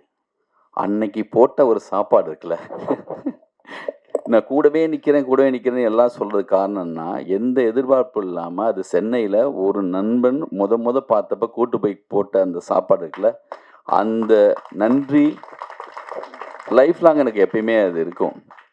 அது மட்டும் இல்லை, பத்திரிகையில் இருந்தனால அவர் கொஞ்சம் எல்லா பக்கமும் நிறைய சம்பாதிப்பார், நிறைய அப்போ வந்து வேலை பார்த்துட்டு இருந்தார். நாங்கள்லாம் சும்மா இருந்தோம். அப்போ வந்து எங்களையெல்லாம் கூப்பிட்டு போயிட்டு நான் ஆனந்தம் கதை பண்ணும்போது என் கூட டிஸ்கஷனுக்காக அவங்க அக்கா வீட்டில் மதுரையில் 48 நாள் ஒரு விரதம் மாதிரி அந்த ஒரு அறையில் உட்காந்து அந்த கதை பண்ணி அதை வந்து புக்காக பைண்ட் பண்ணி எனக்கு வந்து கூடவே இருந்து எழுதி கொடுத்து என் கூடவே இருந்தவர். அப்போது ஒரு சிலருக்கு வந்து பருத்தி வீரன் மாதிரி முதல் படத்துலேயே அமீர் சார் மாதிரி அப்படி பெருசாடி வந்துடுவாங்க, விக்ரமன் சார் மாதிரி புது வசந்தம், எனக்கு ஆனந்தம் மாதிரி. இப்போ மைனா பட டைரக்டருக்கு வந்து பார்த்தா ஒரு 5-6 படம் தேவைப்படுது. சமுத்திரகனி சாருக்கு 2-3 படம் தேவைப்படுது நாடோடிகள் எடுக்கிறதுக்கு. ஆனால் அந்த முயற்சி விடாமல் தொடர்ந்து ஓடிக்கிட்டே இருக்கிறது இல்லை. இது அப்படி இப்படின்னு சொல்லிட்டு நல்லா சொல்லுவான். எனக்கு என்ன, நான் முதல்ல அசிஸ்டன்ட் இருந்தப்பெல்லாம் நான் நல்ல கதை சொல்லும்போது என்னை பயமுறுத்துவான். நல்ல கதை சொல்கிறவங்களாம் எடுக்க மாட்டாங்க அப்படிமா, எனக்கு பதட்டமாக இருக்கும். அதே மாதிரி ஒரு நல்ல இடத்துல போய் அசிஸ்டண்ட்டாக சேர்ந்ததுக்கு பிறகு ஒரு பெரிய கம்பெனியில் சேர்ந்தான். அப்போ ரூமுக்கு வருவான், வந்துட்டு சொல்லுவான், நீங்களாம் ரூமில் உட்காந்து பேசுவீங்க, நாங்கள் ரூம் போட்டு பேசுவோம் அப்படின்பா. நீங்களாம் பார்க்கில் தான் உட்காந்து பேசுவீங்க, அந்த தீப் பார்க்லேயே ரூம் போட்டிருக்கேன்னு சொல்லுவான். பயங்கர கமெண்ட் அடிச்சுட்டு நட்புல அன்பா. இங்கே இந்த சென்னை வந்த புதுசுலேருந்து யாரோ என்னென்னமோ முயற்சிகள் இருந்துகிட்டே இருக்கும். ஒரு சிலருக்கு உடனே அமைஞ்சிருது, ஒரு சிலருக்கு வந்து அந்த தவிப்பில் ஒரு காலகட்டம் எடுத்துக்குது. அவனுக்கு நடக்க வேண்டிய எனக்கு ஆனந்தத்தில் நிகழ்ந்தது, நாடோடிகளில் சமுத்திரகனி சாருக்கு நடந்தது, பருத்தி வீரனில் அமீர் சாருக்கு நிகழ்ந்தது வந்து அவனுக்கு இந்த படத்தில் நிகழ்ந்துருச்சு. நான் கூட ஒரு நட்புனால வந்து நல்லா இருக்குன்னு நினைக்கிறோமோ, நல்லா தான் இருக்கா அப்படிங்கிற மாதிரி சந்தேகம்லாம் இருந்துச்சு. அந்த சந்தேகத்தை சமீபத்தில் அமீர் சார்லேருந்து ஆரம்பித்து சரண் சார்லேருந்து Sasi sir, Balaji sir, A L Vijay எல்லாம் படம் பார்த்து நான் விடாமல் தொடர்ந்து ஒவ்வொருத்தங்களும் சொல்லும்போது நிஜமாக தான் சொல்கிறாங்களா, நட்புக்காக சொல்கிறாங்களா, எத்தனை வாட்டி கேட்டாலுமே உண்மையாக தான் சொல்கிறாங்க. நேற்று பெரிய நம்பிக்கை வந்து பாலாஜி சக்திவேல் சார், ஏஎல் விஜய் எல்லாம் கொடுத்துட்டாங்க. இப்போ எனக்கு வந்து மணி சாருக்கு, சங்கர் சாருக்கு எல்லாருக்குமே இந்த படத்தை காட்டணும்னு இன்னும் பெரிய ஆர்வம் வந்துருச்சு. இன்னும் இது பெருசாக தூக்கிட்டு போகணுன்னு வந்துருச்சு. என்ன மாதிரி இந்த படத்துக்குள்ளே வேலை பார்த்தவங்க வந்து என்னென்னா, அவர் ஒரு நேர்மைன்னு சொல்கிறோம்ல, ஒரு நேர்மையான ஒரு ஆர்டிஸ்ட் இந்த படத்தில் சமுத்திரகனி. எனக்கு அவ்வளோ பிடிக்கும். மம்முட்டி சார் மாதிரி எனக்கு வந்து சொல்லுவேன் அடிக்கடி, நான் ஆனந்தம்னு 2வது பாட்டு எடுத்தேன்னா நீங்கள் வந்துடணும் முதலாளின்னு சொல்லுவேன். எப்பயுமே ஒரு பேசிட்டே தான் இருப்பான் தொடர்ந்து. அவர் விசாரணை படத்தில் நடித்ததை பார்த்துட்டு அவரும் அந்த ரூமில் வந்து ஒரு அறையில் அவர் நடிப்பார். அதை பார்த்துட்டு நான் பேசின ஒரு என்ன ஒரு கம்பீரமாக இருக்கும். அது வில்லனாக நடிக்கட்டும், இல்லை இந்த மாதிரியான கேரக்டர் பண்ணட்டும், பிரேம் வச்சா 100% அது வந்து அப்படி வந்து நிற்பார். அது அவர்கிட்ட அப்படி இருக்கும். அப்படி நடிச்சிருக்காங்க அந்த படத்தில். மிக அற்புதமான ஒரு நடிப்பு. அதே மாதிரி அனன்யாவும் வந்து அவ்வளோ அழகாக அந்த போன் சீன், முதல் சீன், என்னங்க சமைச்சு வச்சுருக்கேன், கதை சொல்லிட மாட்டேன் அப்படியே சொல்லி அம்மா வந்து அழகாக பேசுனீங்கம்மா, ரொம்ப இன்னசென்ட்டாக ரொம்ப அற்புதமாக இருந்துச்சுமா, நீங்கள் தான் தொடக்கம், ரொம்ப அழகாக இருந்துச்சு, ரொம்ப அற்புதமாக பேசுனீங்க. அப்படி வந்து அந்த சீனில் ரொம்ப நல்லா பண்ணியிருந்தாங்க. கேமராமேன் சுகுமார், எங்கள் கும்கி படம், இந்த படத்தில் வந்து கும்கியுடைய அந்த அந்த அமைப்பு இருக்குதுன்னு நான் நினைக்கிறேன். தெரிஞ்சோ தெரியாமல் எங்கள் நடிகர் அவங்களும் வந்துட்டாங்க உள்ள. அவங்களுக்கும் சமுத்திரகனி சாருக்கும் அப்படி ஒரு கெமிஸ்ட்ரி இருக்கும் ஒவ்வொரு படத்துலையும். இந்த படத்தில் சின்ன கேரக்டர் ரொம்ப அழகாக பண்ணியிருக்காங்க. இந்த ப்ரொடியூசர்ஸ் தெலுங்குலேருந்து வந்திருக்குன்னு சொன்னாங்க. ரவி சார், செந்தில். நாங்கள் எம்ஜிஆர் நகர் ரூமில் இருந்தப்போ நடிப்பு சான்ஸ் கேட்டு வருவார் நம்ம செந்தில். என் படத்தில் இப்போ பண்ண வாரியரில் இப்போ ஒரு சீன் நடிக்க கொடுத்தேன் அந்த ஸ்டூடியோவில் பார்த்துட்டு. அந்த யசோதா படம் வந்து அவங்க பண்ணிகிட்டு இருக்க சம்மந்தா வச்சுட்டு ஒரு படம் பண்ணாங்க. அப்போது இந்த படத்தில் சம்மந்தப்பட்ட ஒரு சில காட்சிகளை வந்து ரொம்ப அழகாக எல்லாருமே எடுத்து சொல்லிட்டே இருக்காங்க. இந்த கதையை கேட்டு முடித்த உடனே நான் கோவா ஃபிலிம் ஃபெஸ்டிவலில் இருந்தேன். அப்போ லோகேஷ் கனகராஜ் அவங்க அசிஸ்டன்ஸ் எல்லாமே வந்திருந்தாங்க. நான் சும்மா வந்து எப்பயுமே ஒரு படம் வந்து என்னை பாதிச்சிச்சு, கதை பாதிச்சிச்சுன்னா நான் சும்மா சொல்லி பார்ப்பேன். அது சௌத்ரி சார் கூட அப்படி தான் இருப்பார். யாருக்காவது சொல்லி பார்க்கும்போது அதில் ஒரு ஃப்ளோ இருக்கும். அது கேட்குறவங்களும் ரொம்ப நல்லா இருக்குன்னு சொல்லுவாங்க. அது எப்படி தப்பாக எடுத்தாலும் சரியாக தான் வரும்.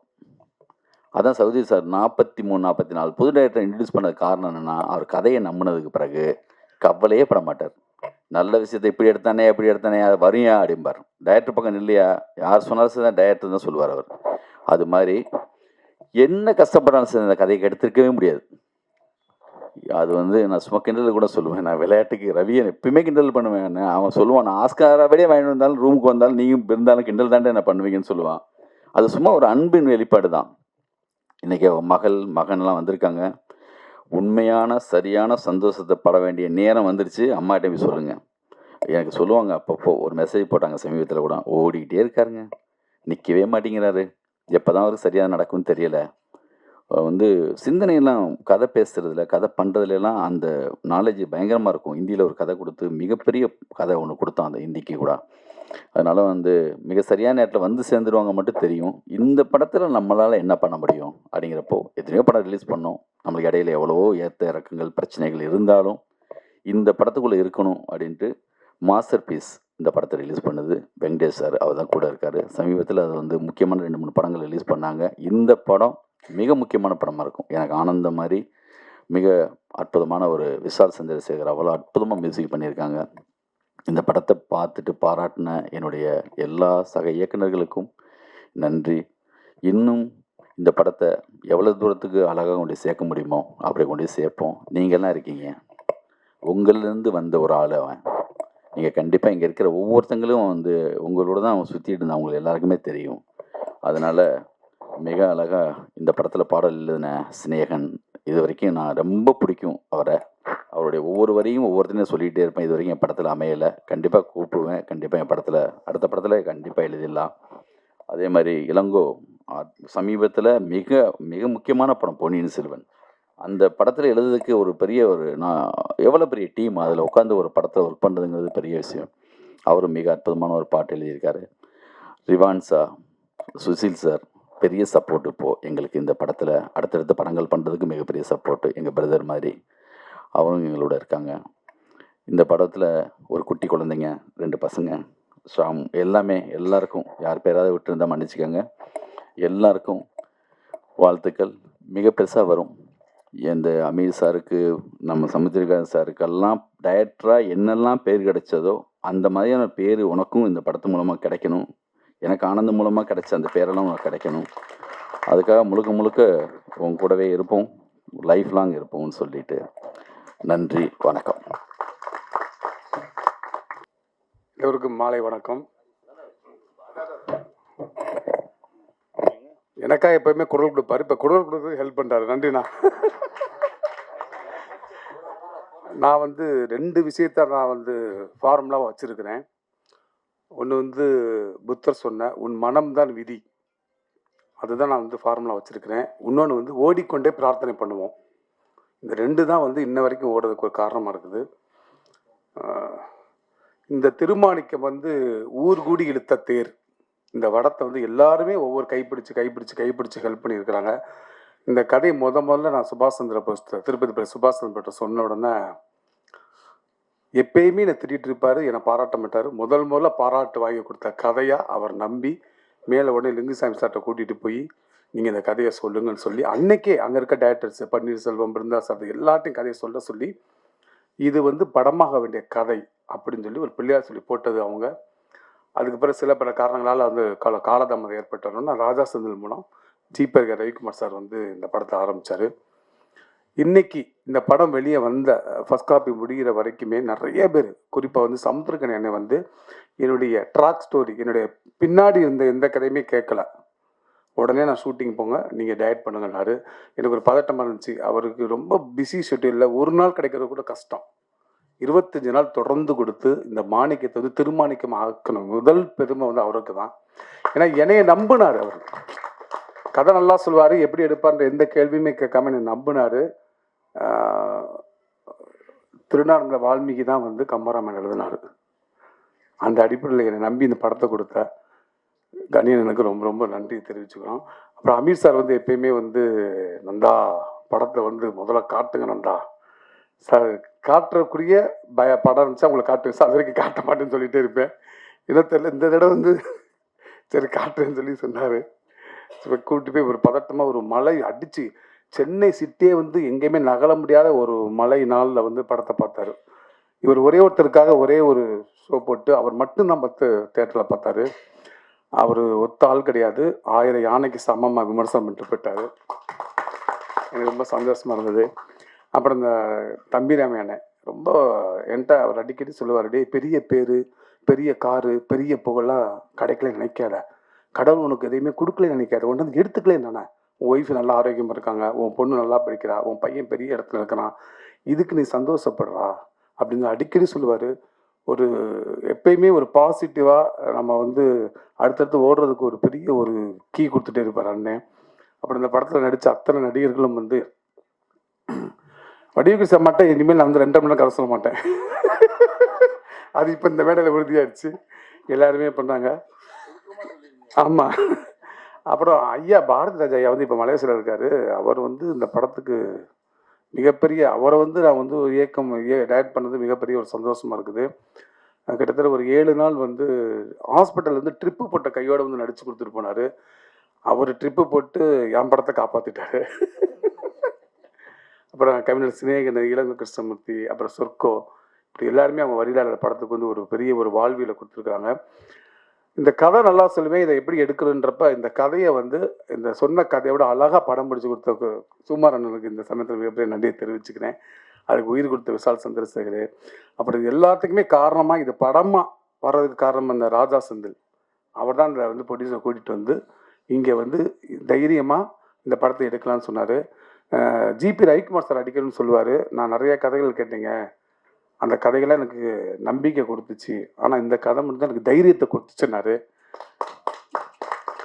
அது வந்து எனக்கு இந்த மேடையில் கண்டிப்பாக சொல்லணும். ரொம்ப ரொம்ப நன்றி சார். வேற ஒரு ஸ்டேட்லேருந்து வந்து ஒரு நல்ல தமிழ் படத்தை எடுத்திருக்கிறாரு, நம்ம தமிழ் மக்களை நம்பி எடுத்திருக்கிறாரு. நம்ம வந்து அவரை வந்து பத்திரமா கரை சேர்க்கணும் இந்த சமயத்தில் உங்களை வேண்டிக்கிறேன். நன்றி, வணக்கம், தேங்க்யூ. இறைவனுக்கு நன்றி. ரொம்ப மகிழ்ச்சியான ஒரு தருணம். இந்த படத்துக்கு தனியாக அந்த படத்துக்கு தனியாலாம் வேலை பார்க்குறது இல்லை, எல்லா படமும் ஒரே உழைப்பு தான், அப்படி தான் உழைக்கிறோம். நம்ம எல்லாரோட மனசுமே ஒரு நல்ல வெற்றிக்காக தான் ஏங்கி கிடக்கு. ஒரு பருத்தி வீரன் மாதிரி ஒரு வெற்றி வேணும், சுப்பிரமணியபுரம் மாதிரி ஒரு வெற்றி வேணும்.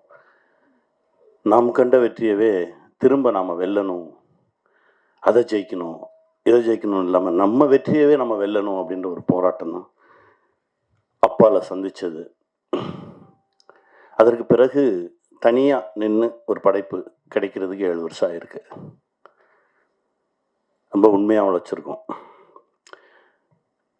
என்ன இதில் சேர்ந்தது எல்லாமே நல்ல மனசு இருக்கிறவங்க ஒன்றா சேர்ந்தாங்க. ஏன்னா அது அமையாது, ஒரு சில படைப்புகளுக்கு தான் அதுவே அமைச்சுக்கும். கதையை இயக்குனர் இயக்குவார், நல்ல கதை இயக்குனரை இயக்கும்னு சொல்லுவார் பாலுமேந்திரா சார்.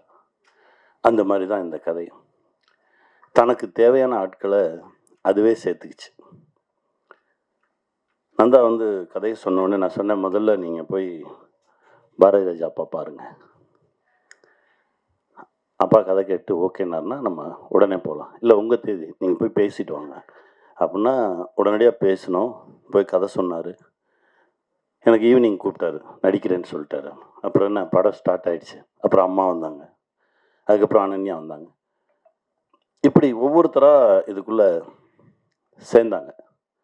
நல்ல தயாரிப்பாளர், எப்போவுமே சிரித்த முகமாகவே இருப்பார் ரவி சார்.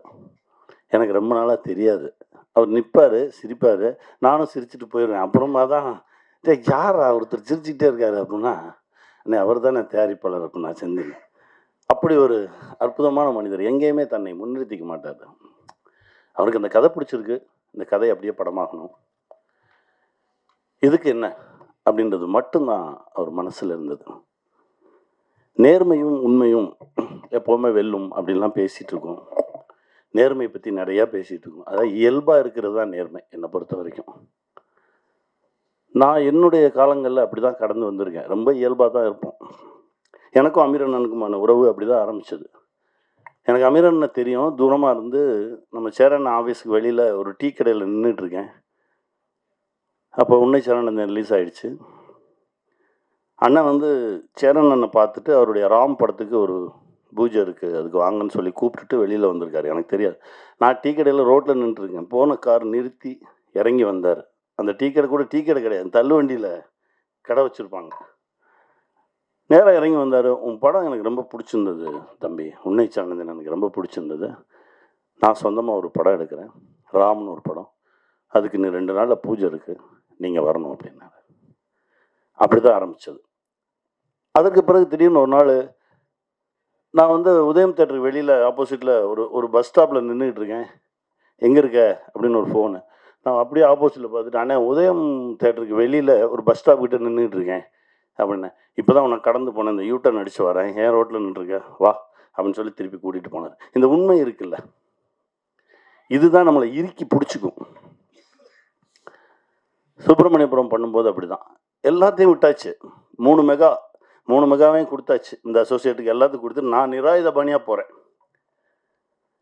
அங்கே என்ன பண்ணி வச்சுருந்துருக்கான், ஒருவேளை இவர் வந்து நம்ம சொல் பேச்சை கேட்காம 2 படம் டைரக்ட் பண்ணியிருக்காரு, ஒரு 2000 எபிசோடு எடுத்திருக்காரு, வேறு ஏதாவது பண்ணார், நம்ம சொல்கிறத கேட்கல அப்படின்னா நம்ம ஒரு சப்ஷூட் வச்சுக்குவோன்னு சொல்லி சசி வச்சுருந்துருக்கான். எனக்கு தெரியாது. என் ரூம் பக்கத்து ரூம்லேயே இருந்திருக்கான் அந்த சப்ஷூட். நான் போய் நான் பாட்டுக்கு எனக்கு நான் பாட்டுக்கு போனேன், நான் பாட்டுக்கு நின்னேன்.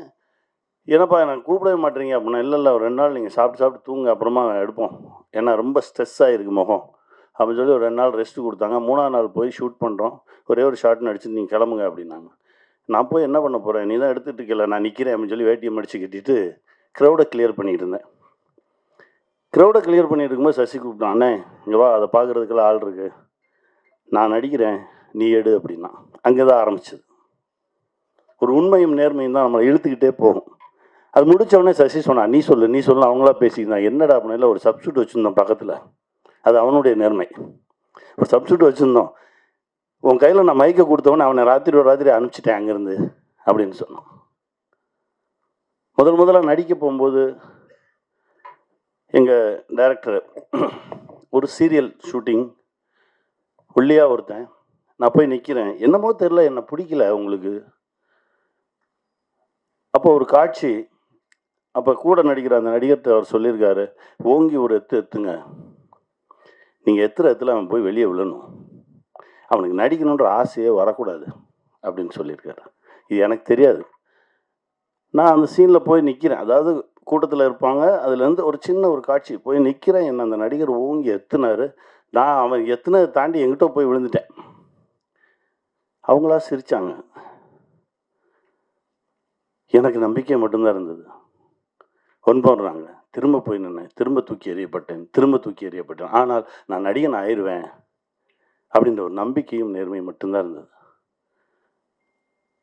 அதே இயக்குனர், அவர்கிட்டே வேலைக்கு சேர்ந்தேன். நான் இல்லாமல் அவரால் இருக்கவே முடியாது அப்படின்ற ஒரு நிலை, நான் அவரை விட்டு வெளியே போகிறேன்றப்போ கண்ணீர் விட்டு நிலை எல்லாமே பார்த்தேன். அந்த நடிகருப்பும் இருக்கார், என்னுடைய நண்பர் தான் அவரும். அவர் எப்போ பார்த்தாலும், ஏய் சாரிடா அன்றைக்கி ஒரு மிதிச்சதுக்கு, எப்போ 30 வருஷம் முன்னாடி மிதிச்சேன், நீ மிதித்த மிதியில் தான் நான் வந்து இந்த இடத்துல விழுந்திருக்கேன்னு நினைக்கிறேன். இப்படி கடந்து தான் ஒரு இடத்த வந்து நின்றுருக்கோம். இதில் நேர்மைன்றது தனி வார்த்தையெல்லாம் கிடையாது, நம்மளுடைய இயல்பு, நம்முடைய உண்மைத்தன்மை. முன்னெல்லாம் கெட்டவனை பார்த்தா அவன் கூட சேராத, இதில் வம்பில் மாட்டி விட்டுருவான்னு சொல்லுவாங்க. இப்போ அதே வார்த்தையை நல்லவனை பார்த்து சொல்ல ஆரம்பிச்சிட்டாங்க. ஏன் அவன் கூட சேராத, அவன் ரொம்ப நல்லவன், ஏதாவது வம்பில் இழுத்து விட்டுருவான் அவனியா அப்படின்னு. அந்த அளவுக்கு நமக்குள்ளே இருந்த பிறழ்வு அதிகமாயிடுச்சு. நந்தா அவருடைய ஒரு படைப்பு, திடீர்னு ட்ரெய்லருக்கு வாய்ஸ் கொடுக்கணும் அப்படின்னு கூப்பிட்றாரு. போனேன். இதற்கு முந்தைய படைப்பு அதே மாதிரி தான், அண்ணே இந்த ஓப்பனிங் வாய்ஸ் கொடுக்கணுண்ணே, யாரோ கேட்டோம், வரேன், அதுக்கும் பேசினேன். அதாவது நந்தாவுக்கு எனக்கும் இடையில ஏதோ ஒரு தொடர்பு இருந்துக்கிட்டே இருந்தது. இன்னும் சொல்லப்போனால் சோலா கிரியேஷன்ஸில் நான் ஒரு கதை சொல்லிட்டு வரேன். கதை சொல்லிட்டு வெளியே வரும்போது பொன்ரங்க அண்ணன் சொல்கிறார், காலையில் தாண்டா ஒருத்தன் வந்து கதை சொன்னான், நான் ஓகே பண்ணிட்டேனே அப்படின்னாரு. என்ன கதைண்ணே அப்படின்னா, அதுதான் கல்லூரியின் கதை. அங்கேருந்து ஆரம்பிச்சது. இவர் யார்? நம்ம இப்போ போனோம், ஒரு ஒரு காலையில் ஒருத்தர் வந்து ஓகே பண்ணிட்டு போயிருக்காரு, அவர் யாருன்னு சொல்லி தேடி தான் நான் நந்தாவை பார்த்தேன். அப்படி ஆரம்பித்தது தான் இந்த பழக்க வழக்கம். பட் என்னென்னா, ஒரே நேர்கோட்டில் தான் பயணிச்சுட்டு இருக்கோம், அப்படி தான் நான் நினைக்கிறேன்.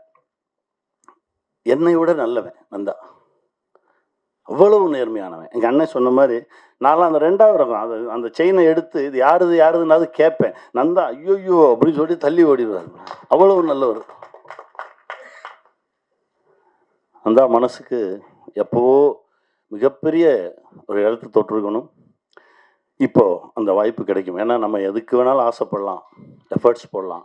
ஆனால் நமக்கு என்ன கொடுக்கணும், எப்போ கொடுக்கணும் அப்படின்னு முடிவு பண்ணுறது காலம்தான். அந்த காலம் இப்போ வந்துருச்சு நந்தா. உங்கள் உழைப்புக்கும் உங்களுடைய உண்மைத்தன்மைக்கும் நம்ம மாணிக்கம் மாதிரி தான் நீங்கள். என்னைக்கு இருந்தாலும் உங்களுக்கு வெற்றி தான், ஜெயிச்சுக்கிட்டே இருப்பீங்க. இந்த கதை கேட்ட உடனே நான் சொன்னேன், எனக்கு எழுதி கொடுத்துருங்க. ஏன்னா இவர் சொன்ன ஒரு மாதிரி மெஸ்மரைஸ் பண்ணுறாரு. அப்படியே பார்த்துக்கிட்டே இருந்தால் அவரும் எழுதுவார், நம்மளே எழுத வச்சுருவார். நான் சொன்னேன், ஏய் இரு, அதெல்லாம் அப்புறம் நீ முதல்ல எழுதி எனக்கு புத்தகமாக கொடுங்க, நான் தனியாக உட்காந்து படிக்கணும் அப்படின்னு சொல்லி அனுப்பிச்சேன். தனியாக எனக்கு ஒரு புக்கு வந்தது. அந்த புக்கை படித்தோடனே சொன்னேன், உடனே ஷூட்டிங் போவோம். இல்லை நீங்கள் அங்கே ஹைதராபாத், நான் எங்கே இருந்தாலும் வருவேன். அப்படி தான் சாட்டை நடந்தது. அன்பழகன் வந்து சொல்லிட்டு போயிட்டாரு, இதை உடனே சொல்லிடணும். ஒரு சில கதைகள் நம்மளை கூட்டிகிட்டு ஓடும். அந்த கதையில் இருக்கக்கூடிய உண்மைத்தன்மை நம்மளை இயக்கும். அப்படி தான் திருமாணிக்கம் தன்னை உருவாக்கிக்கிச்சு. நாங்களாம் யாரும் எதுவும் பண்ணல, அதுவாக தன்னை உருவாக்கிக்கிச்சு. அதுக்கு தேவையான ஆட்களை அதுவே எடுத்துக்கிச்சு. அனன்யா ரொம்ப அற்புதமாக நடிச்சிருக்காங்க, ரொம்ப பயங்கரமாக நடிச்சிருக்கம்மா. நானே முந்தா நாள் தான் படம் பார்த்தேன். ரொம்ப அற்புதமாக நடிச்சிருந்தாங்க. ஏன்னா அது நான் கண்டுபிடிச்ச பொண்ணு. அது எப்படின்னா, சசி இருக்கானே எதை கொண்டு வந்து நிப்பாண்டாலும் நொட்ட சொல்லுவான். நாடோடிகளில் ஹீரோயின் தேடணும்னு சொல்லி நானும் கதிரும் தேடுறோம். ஒரு 2 மாதமாக தேடிக்கிட்டு இருக்கோம். இப்போ இந்த பொண்ணை கண்டுபிடிச்சி கதிர் வந்து ஒரு வீடியோ பண்ணிட்டான். வீடியோ பண்ண பிறகு நைட்டு ஒரு 2 மணிக்கு நான் முழிச்சிருக்கேன். டக்குன்னு எந்திரிச்சு, என்ன சகோ முழிச்சிருக்கீங்க? இல்லை சகோ, நைட்டு படக்குன்னு முழிச்சு பார்த்தா அந்த பொண்ணு நல்லா இருக்கான்னு பார்க்கணும். படக்குன்னு முழிச்சு பார்த்தா நல்லா இருக்கான்னு பார்க்குறீங்களா? ஆமாங்க, பிடிக்கணும்ல எல்லாருக்கும் அப்படின்னு சொல்லி அந்த மாதிரியெல்லாம் எடுத்து செக் பண்ணி பார்த்தோம். திடீர்னு பார்க்குறது, திரும்பி பார்க்குறது, இப்படியெல்லாம் பார்த்தா அந்த பொண்ணு பிடிச்ச மாதிரி இருக்கா மூஞ்சி அப்படின்னு. அது கடைசி பாருங்கள், எனக்கே பேராக வந்து நிற்கிது. நல்லா நடிச்சிருக்கீங்க. உங்களுக்கான இடம், பெரிய இடம் இருக்குது. வாழ்த்துக்கள். அப்புறம் எங்கள் அம்மாவை பற்றி நான் சொல்லணும் அப்படின்றதே இல்லை. அப்படி நின்னாலே அது அப்படி இருக்கும். நேற்று முந்தா நாள் நான் படம் பார்க்கும்போது கூட என்னை அறியாமல் நாங்கள் தான் ஸ்க்ரீனில் நிற்கிறோன்றதை தாண்டி எனக்கு ஜெவ்வுன்னு தூக்குச்சு. அம்மா ஒரு சத்தம் கொடுப்பாங்க, பக்கத்து வீட்டுக்காரங்களெல்லாம் கூப்பிடுவாங்க.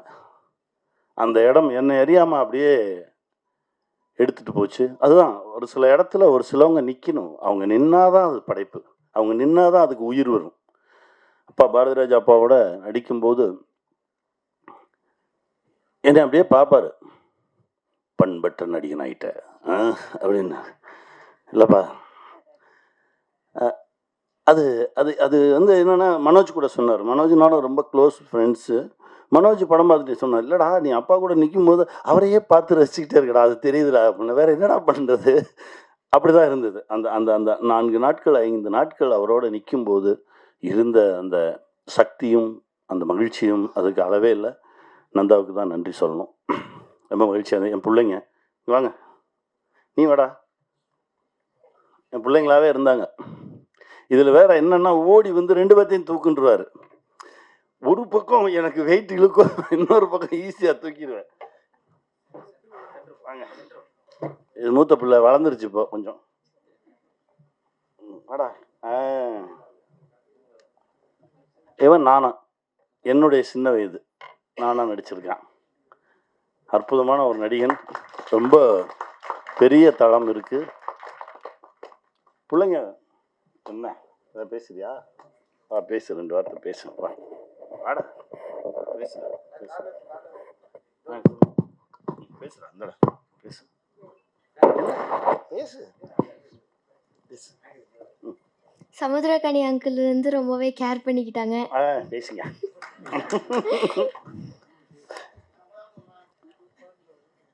பேசுடா, உனக்கு என்ன தோணுதோ பேசு. இந்த மூவியில் எல்லாருமே ரொம்ப ஹார்ட் ஒர்க் பண்ணியிருக்காங்க. இதில் நந்தா பெரியசாமி அங்கிள் எனக்கு ஆப்பர்ச்சுனிட்டி கொடுத்ததுக்கு ரொம்பவே நன்றி. அவளுக்கு கூட நீ பேசு, இல்லைன்னா உன்னை மறந்துடுவாங்க, அதுக்கு தான் கூப்பிட்டேன். பேசு, திக்காம பேசணும். இது நீங்கள் தான் நல்லா பேசுவீங்களே. ஹாய். ஹாய். எங்கள் அம்மா அப்பா ரொம்ப ஜாலியாக இருந்துச்சு, எல்லாரும் நல்லா பார்த்துக்கிட்டாங்க, ஜாலியாக. வேற போதுமா? சரி, நன்றி கூட. முதலில் இந்த படத்தில் எனக்கு வாய்ப்பு கொடுத்த நந்தா பெரியசாமி அங்கிளுக்கு ரொம்ப நன்றி.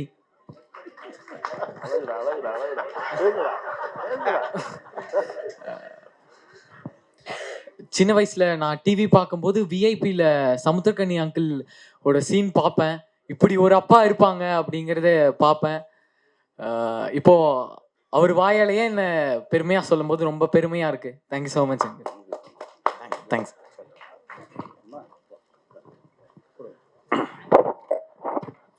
ஏன்னா அப்பாவா நிற்கணுன்னாலே பிள்ளைங்க இருக்கணும்ல. பிள்ளைங்க அவ்வளவு சக்தி கொடுத்தாங்க அந்த படத்தில். அது பிள்ளைங்களாகவே இருந்தாங்க. ரொம்ப சந்தோஷமான ஒரு நிகழ்வு. என் அண்ணன் தம்பிராமன் அண்ணன், அதாவது ஒவ்வொரு படைப்புலையும் நாங்கள் 2 பேரும் சேர்ந்து நிற்கும்போது ஒரு தீ பத்தும். அது இதுலேயும் இருக்கும். சரண் சார் சொன்ன மாதிரி அந்த 60% வந்து திட்டுறது மொத்தமும் டைரக்டர் வந்து அவர் மேலே தான் வச்சுருப்பார். அவர் திட்டுறது தான் ஜனங்க திட்டுவாங்க. அந்த கேரக்டர் அவர் வந்து ஒரு என் மனைவியின் இடத்துல இருந்து பேசுகிற ஒரு கேரக்டர் வருவார். அற்புதமான அண்ணன் கூட நின்னாலே போதும், அவ்வளோ மகிழ்ச்சியாக இருக்கும். அந்த மாதிரி ஒரு சந்தோஷம். கவிஞர் சுனேகன் சார், சார் எனக்கு உங்களை அறிமுகப்படுத்தலை சார், மகிழ்ச்சி. தம்பி சுகு, முன்னாடியெல்லாம் சுகுட்ட ஒரு பதட்டம் தெரியும், ஆனால் இப்போ ரொம்ப அசால்ட்டாக கையாளுறான் கேமராவை. ரொம்ப சாதாரணமாக சுகு இந்த படத்தில் கேமராவை கையாண்டார். எனக்கு ரொம்ப சந்தோஷமாக இருக்குது. நம்ம பிள்ளைங்க அப்படி வளர்ந்து நிற்கிறத பார்க்கும்போது இருக்கும்ல ஒரு மகிழ்ச்சி, அந்த மாதிரி ஒரு மகிழ்ச்சி சுகுவோட கேமராவில். ஆக்சுவலாக சாட்டையில் பதிவானோம், அதற்கு பிறகு ஹரிசார் படத்தில் பதிவானோம், இப்போ இந்த படத்தில். ஏன்னா அவனுடைய கேமராவில் கேமரா முன்னாடி நிற்கிறதுக்கே அவ்வளோ சந்தோஷமாக இருக்கும். அப்படி ஒரு படைப்பாளி. இந்த படத்தில் இது இல்லாமல் நடித்த எல்லோருக்குமே, அதாவது இந்த மாப்பிள்ளை ஒருத்தர் இருக்கேன், அதாவது வழக்கமாக நம்ம ஊர்களில் பார்த்தீங்கன்னா பொண்டாட்டியை அனுப்பிட்டு போனஸாக தம்பி அனுப்பிச்சிடுவாங்கல்ல, அந்த மாதிரி ஒரு கேரக்டர். அவங்க என்ன செய்கிறாங்கன்றது சம்மந்தப்பட்டவங்களுக்கே தெரியாமல் ஒரு வேலையை பார்த்து விட்ருவாங்க. அந்த மாதிரி தான் அற்புதமான ஒரு மாப்பிள்ளை. என் அண்ணன் இளவரசன் அண்ணன் எல்லாருமே ஒரு அற்புதமான நடிகர்களோடு நடித்த மகிழ்ச்சி. முதலாளி திடீர்னு ஒரு நாள் சொன்னார், கனி பல வருஷமாக ஏங்கிக்கிட்டே இருக்கான் ரவிராதா, இந்த இடத்துல அவனுக்கான வெற்றி கிடைச்சிருச்சுன்னு நான் நம்புகிறேன் கனி அப்படின்னாரு. அதாவது நந்தா வெல்வதை நந்தாவை விட அதிகமாக நேசித்த, ரசித்த, ஆசைப்படக்கூடிய ஒரு மனுஷராக அவங்க பார்த்தேன். இப்படி ஒரு நட்பு கண்டிப்பாக கிடைக்க நந்தா கொடுத்து வச்சுருக்கணும்னு வாழ்த்துக்கள் சார். ரொம்ப சந்தோஷமாக இருக்குது, ரொம்ப மகிழ்ச்சி. இந்த திரைப்படத்தை பற்றி பேசிய ஒவ்வொருத்தருக்கும் மகிழ்ச்சி, நன்றி. என் நண்பன் மூர்த்தி இருக்கான், அப்புறம் இதில் நடித்த எல்லா சகோதரர்களுக்கும் சாய் வாழ்த்துக்கள். இந்த படம் கண்டிப்பாக வெல்லணும். ஏன்னா நான் எப்போவுமே பெருசாலாம் எதிர்பார்க்குறதே இல்லை. ஏன்னா என் எதிர்பார்ப்பு ரொம்ப சாதாரணமாக தான் இருக்கும். அதனால் எனக்கு பெரிய மகிழ்ச்சியும் இருக்காது, பெரிய கலக்கமும் இருக்காது. ஏன்னா நான் அதெல்லாம் கொஞ்சம் கடந்து வந்துட்டேன்னு நினைக்கிறேன். அதனால் நான் அப்படியே தான் இருப்பேன். எல்லோரும் பேசும்போது நந்தா எனக்கு சொல்லுவார், நான் திரும்ப அதான் அண்ணன்ட்ட சொன்னேன். இப்போ அமீர் அண்ணன் வந்து அழுதுகிட்டே வந்தார், ஏங்க கண்ணில் எல்லாம் தூசி போட்டிருக்குங்க, அவர் சும்மா கண்ணை கசிக்கிட்டு வந்திருப்பார், நீங்கள் வேற. நான் அப்படி தான் பார்ப்பேன். ஆனால் இதையெல்லாம் தாண்டி திருமாணிக்கம் அந்த தளத்தில் நிற்கும் அப்படின்னு நம்புகிறோம். கண்டிப்பாக இந்த கலக்கமும் இந்த பாசமும் இந்த ஏக்கமும் வெகுஜன மக்கள்கிட்டையும் இருக்கும் அப்படின்ற ஒரு நம்பிக்கை இருக்குது. ஒரு மிகப்பெரிய படைப்பாக உங்கள் முன்னாடி வச்சுருக்கோம். ரொம்ப நம்பிக்கையோடு வச்சுருக்கோம், நேர்மையோடு வச்சுருக்கோம். இதை வெல்ல செய்ய வேண்டியது உங்களுடைய கடமை. வெல்வோம். வாழ்த்துக்கள். அரங்கத்தில் இருக்கும் அனைவருக்கும் இறைவன் புறத்திலிருந்து சாந்தியும் சமாதானம் உண்டாகட்டும். நந்தா பெரியசாமி அவரை இயக்குனராக எனக்கு தெரியறதுக்கு முன்னாடி அவங்க அண்ணன் எனக்கு பழக்கம் மதுரையில்.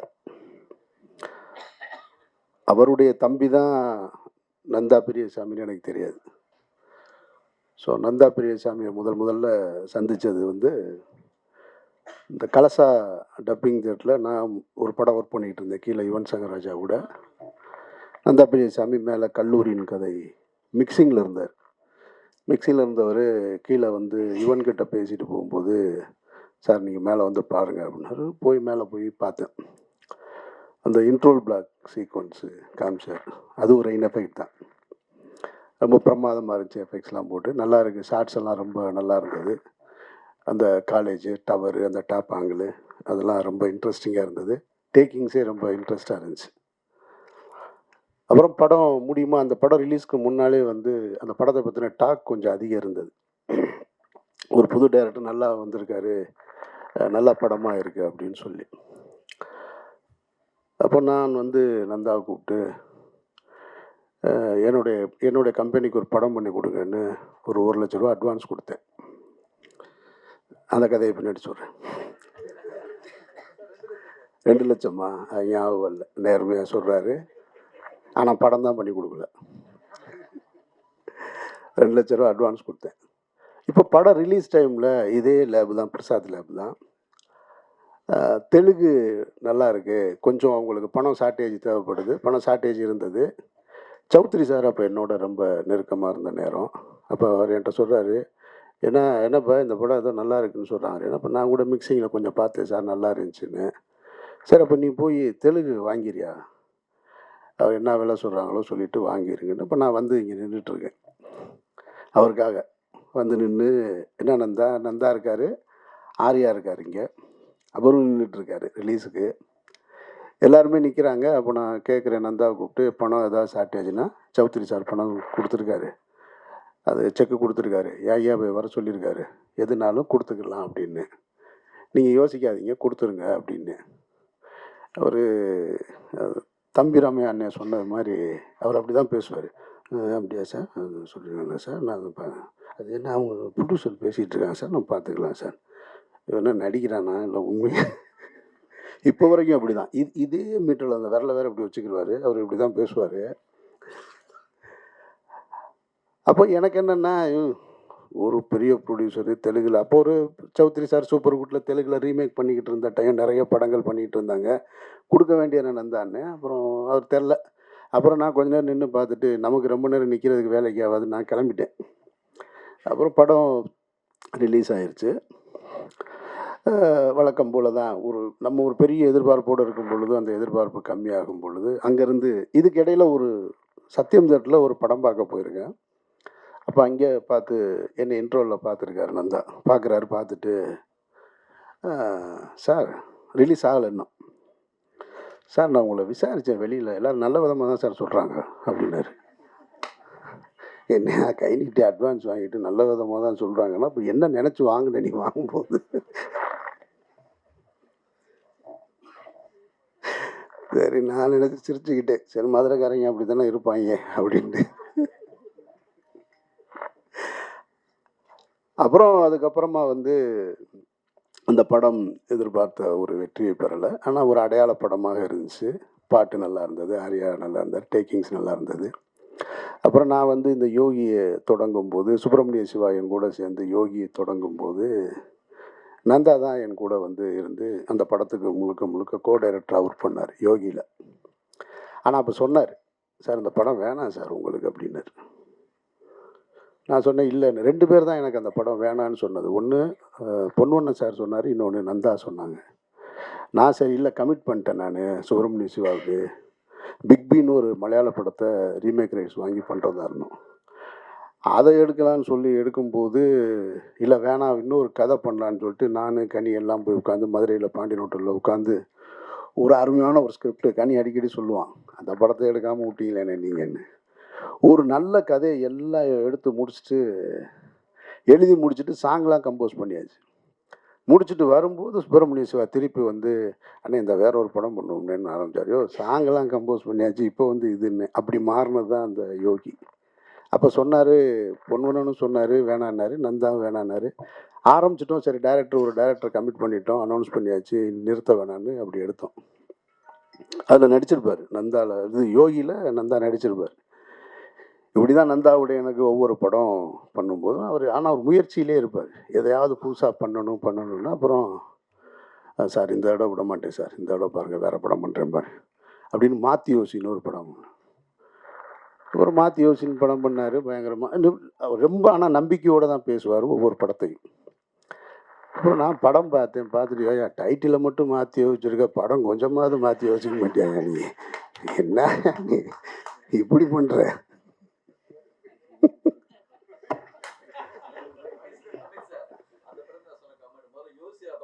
அப்புறமா யோசி அப்புறமா மாற்றலாம். சாரி சார் நெக்ஸ்ட் டைம் பாருங்க சார், நெக்ஸ்ட் டைம் அப்புறமா. அப்புறம் ஒரு முறை ஜிஆர்டி ஹோட்டலில் உட்காந்துருக்கேன், அங்கே ஒருத்தரோட உட்காந்துருக்காரு. நான் சாப்பிட உட்காந்துருக்கேன், வேகமாக வந்துட்டார். வந்த உடனே யார் இருந்தானே, சார் இப்போ தான் ஒரு ப்ரொடியூசர் செட் பண்ணிக்கிட்டு இருக்கேன் அப்படின்னு. உனக்கு மட்டும் எப்படியா வச்சுக்கிறாங்க கரெக்டாக.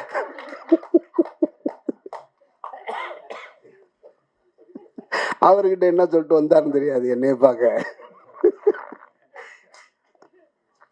அவர்கிட்ட போய் உட்காந்து அவர் ஒன்றே என்கிட்ட கேட்டார். அவர் ஒன்று என்னை பார்த்த உடனே, சார் அமீர் சார், சார் வணக்கம் சார், பேசிகிட்டு இருக்கேன் சார், நாங்கள் எப்படியும் பண்ணிடுவோம் சார்னாரு. சரி ரைட்டு. இப்படி ஒவ்வொரு படம் பண்ணும்போது அப்போ நான் சொல்லுவேன், படம் முடிஞ்சதுக்கப்புறம் சார் பார்த்தீங்களா சார் படம்னார். பையா ஏதாவது சும்மா அப்படி பண்ணிட்டு. எனக்கு என்னென்னா சினிமாவில் வாய்ப்புகள் வந்து எப்போவாது, இதே கோடம்பாக்கத்தில் 1,00,000 பேர் தெரிகிறான் வாய்ப்பு கிடைக்காம. இப்போ வாய்ப்பை சரியாக பயன்படுத்த வேண்டிய பொறுப்பு இயக்குனருக்கு இருக்குது. ஒரு முதலாளி பணத்தை எங்கேருந்து வேணாலும் எடுத்துகிட்டு வந்துடுறாரு. ஒரு தடவை மிஸ் ஆகலாம், 2 தடவை மிஸ் ஆகும், ஒவ்வொரு தடவைமா உனக்கு மிஸ் ஆகும் அப்படின்னா, இல்லை சார் எங்கேயோ ஒரு ராங் கால்குலேஷன், அது இந்த தடவை சரியாக இந்த இடம். அப்புறம் இப்போ இந்த ஹிந்திக்கு ஸ்கிரிப்ட் எழுதினார், அடுத்த கட்டத்துக்கு போயிட்டார். ஆனால் என்னென்னா நந்தா கிட்ட அந்த உழைப்பு, அந்த முயற்சி, அந்த தேடுதல் இருந்துக்கிட்டே இருந்தது. அது நான் கனிக்கிட்ட பார்த்துருக்கேன். கனியை தொடக்கத்துலேருந்து எனக்கு தெரியும். அவனுடைய தேடுதல், அவனுடைய பர்த்திவீரன் ஷூட்டிங்லாம் திட்டு வாங்கிட்டு கோச்சிட்டு வந்துட்டான், காய்ச்சல் வந்துருச்சு அவனுக்கு. அப்புறமா திரும்ப வந்து அந்த ஈகோலாம் பார்க்காம திரும்ப தேடிக்கிட்டே இருப்போம், ஏதாவது ஒரு வேலை செஞ்சுக்கிட்டே இருப்போம். அது நந்தா கிட்ட இருந்தது. அப்புறம் இப்போ இந்த படம் இப்போ சொன்னார், சார் இந்த மாதிரி இப்போது சார் நீங்கள் விரும்புகிற மாதிரி ஒரு படம் எடுத்திருக்கேன் சார், நீங்கள் கண்டிப்பாக இந்த இடம் உங்களுக்கு பிடிக்கும், நான் உங்களுக்கு காட்டுறேன் சார். எத்தனை தடவை தான் என்னை ஏமாற்றுவேன்னு தெரில அப்படின்னு நினச்சி தான் அந்த படம் போய் பார்த்தேன். படம் உண்மையிலே எனக்கு ரொம்ப நெருக்கமாக இருந்தது, பிடிச்சிருந்தது. இந்த படம் பார்த்துட்டு அழுதுன்னு சொன்னதில் பாதி உண்மை, பாதி வந்து அது கொஞ்சம் தூக்க கலக்கம் வேறு இருந்தது. அதனால் லேசாக கண்ணு கலங்கி இருந்துச்சு. அதில் நந்தாவோட புத்திசாலித்தனம் என்னென்னா, படம் பார்த்து வெளியே வரும்போது ஒருத்தர் வீடியோ எடுத்துக்கிட்டே இருக்கார் ரெடியா. ஆமாம், அப்படியே கண்ணில் லேசாக அப்படியே கலங்கி வந்தோடனே, சார் அழுதுட்டீங்கல்ல.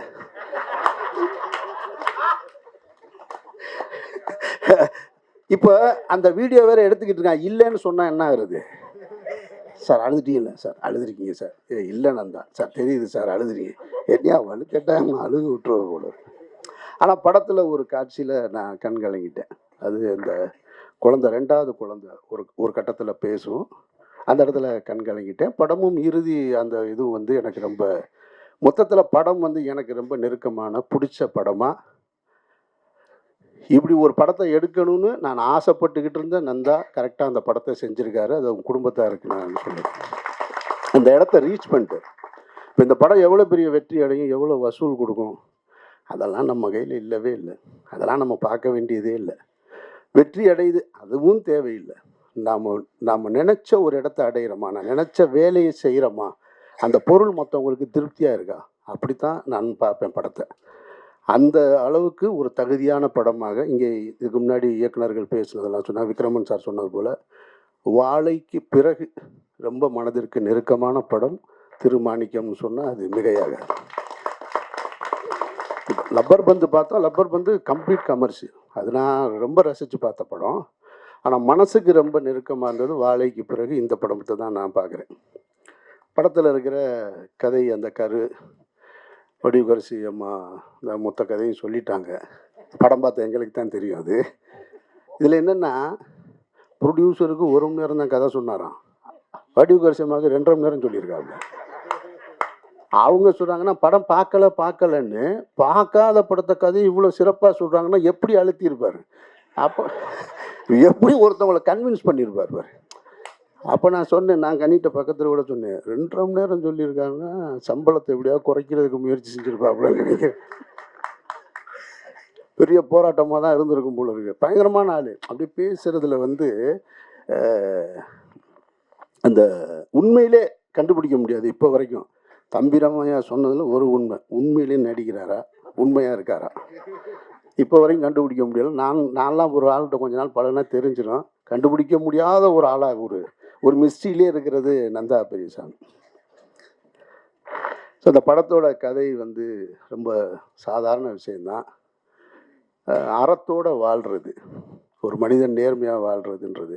மனிதன்கிட்ட நேர்மையாக இருக்கணும். அந்த நேர்மை இன்றைக்கி போகக்கூடிய காலகட்ட சூழலில் கொஞ்சம் கொஞ்சமாக மாறி போய் புத்திசாலித்தனமாக வாழ்வது தான் வாழ்க்கையாக மாறிடுச்சு. ஒரு போலீஸ் குவார்ட்டர்ஸ்குள்ளே போய் ஒரு நேர்மையான போலீஸ்காரன் ஒத்தையால் வாழ்கிறது ரொம்ப கடினமானது. ஏன்னா அவன் பொண்டாட்டி சாவடிச்சிருவான். அந்த வீட்டுக்காரர் பார்த்தியா, அவர் டெய்லி வரும்போது 2 பையன் எடுத்துகிட்டு வர்றாரு. இந்த வீட்டுக்காரர் பார்த்தியா, இவரை பார்த்தியா, அவர் பைக் வாங்கியிருக்காரு, அவங்க மாமனார் கார் வாங்கி கொடுத்துருக்காரு. அப்போ ஒரு சமூகத்துக்குள்ளே தனியாக ஒருத்தர் நேர்மையாக வாழ்கிறது ரொம்ப கஷ்டம். இதை எல்லா வேதங்களும் சொல்லியிருக்கும், எல்லா மகான்களும் சொல்லியிருப்பாங்க. நான் எனக்கு தெரிஞ்சதை சொல்கிறேன். முகமது நபி ஒரு இடத்துல சொல்கிறாங்க, ஒரு காலம் வரும், அந்த காலத்தில் சத்தியமும் உண்மையும் நேர்மையுமாய் ஒருத்தன் வாழ்கிறதுன்றது இருக்கு இல்லையா, அது உள்ளங்கையில் நெருப்பு துண்டை வைத்து கொண்டிருப்பதற்கு சமம் அப்படின்னு சொல்கிறாங்க. வாழவே முடியாது. இங்கே உண்மையும் பொய்யும் கலந்துருக்கும். உங்களுடைய வருமானம் சரியானதா சரி இல்லாததான்னு உங்களால் கண்டுபிடிக்கவே முடியாது. எது தடுக்கப்பட்டது எது சேர்ந்ததுன்னு உங்களால் கண்டுபிடிக்க முடியாது அப்படின்னு சொல்லிடுவோம். அது போன்ற ஒரு சூழலில் நம்ம வாழ்ந்துக்கிட்டு இருக்கோம். அந்த மாதிரியான ஒரு சூழல் தான் இந்த படத்தோட கதை. அதில் கனி என்னவா வாழ்ந்திருக்கான், அந்த கதாபாத்திரம் மாணிக்கம்ன்ற கதாபாத்திரம் என்னவா வாழ்ந்துருக்கு. இந்த படத்தை பார்க்கும்போது 2 விஷயம் எனக்கு பழைய விஷயங்கள் நினைவுக்கு வந்ததில், நம்ம தவறு செஞ்சுருப்போம், சின்ன வயசில் நிறைய தவறு செஞ்சுருப்போம். வீட்டில் கூட திருடி இருப்போம்னு வச்சுக்கோங்களேன். வீட்டில் திருடுறதெல்லாம் கணக்கில் வைக்க முடியாது, அது நம்ம வீடு. எனக்கு ரொம்ப காலமாக மைண்டுக்குள்ளே ஓடிக்கிட்டே இருந்தது. நான் சேது படத்தில் உதவி இயக்குனராக இருக்கும் பொழுது கந்தசாமி தான் தயாரிப்பாளர்.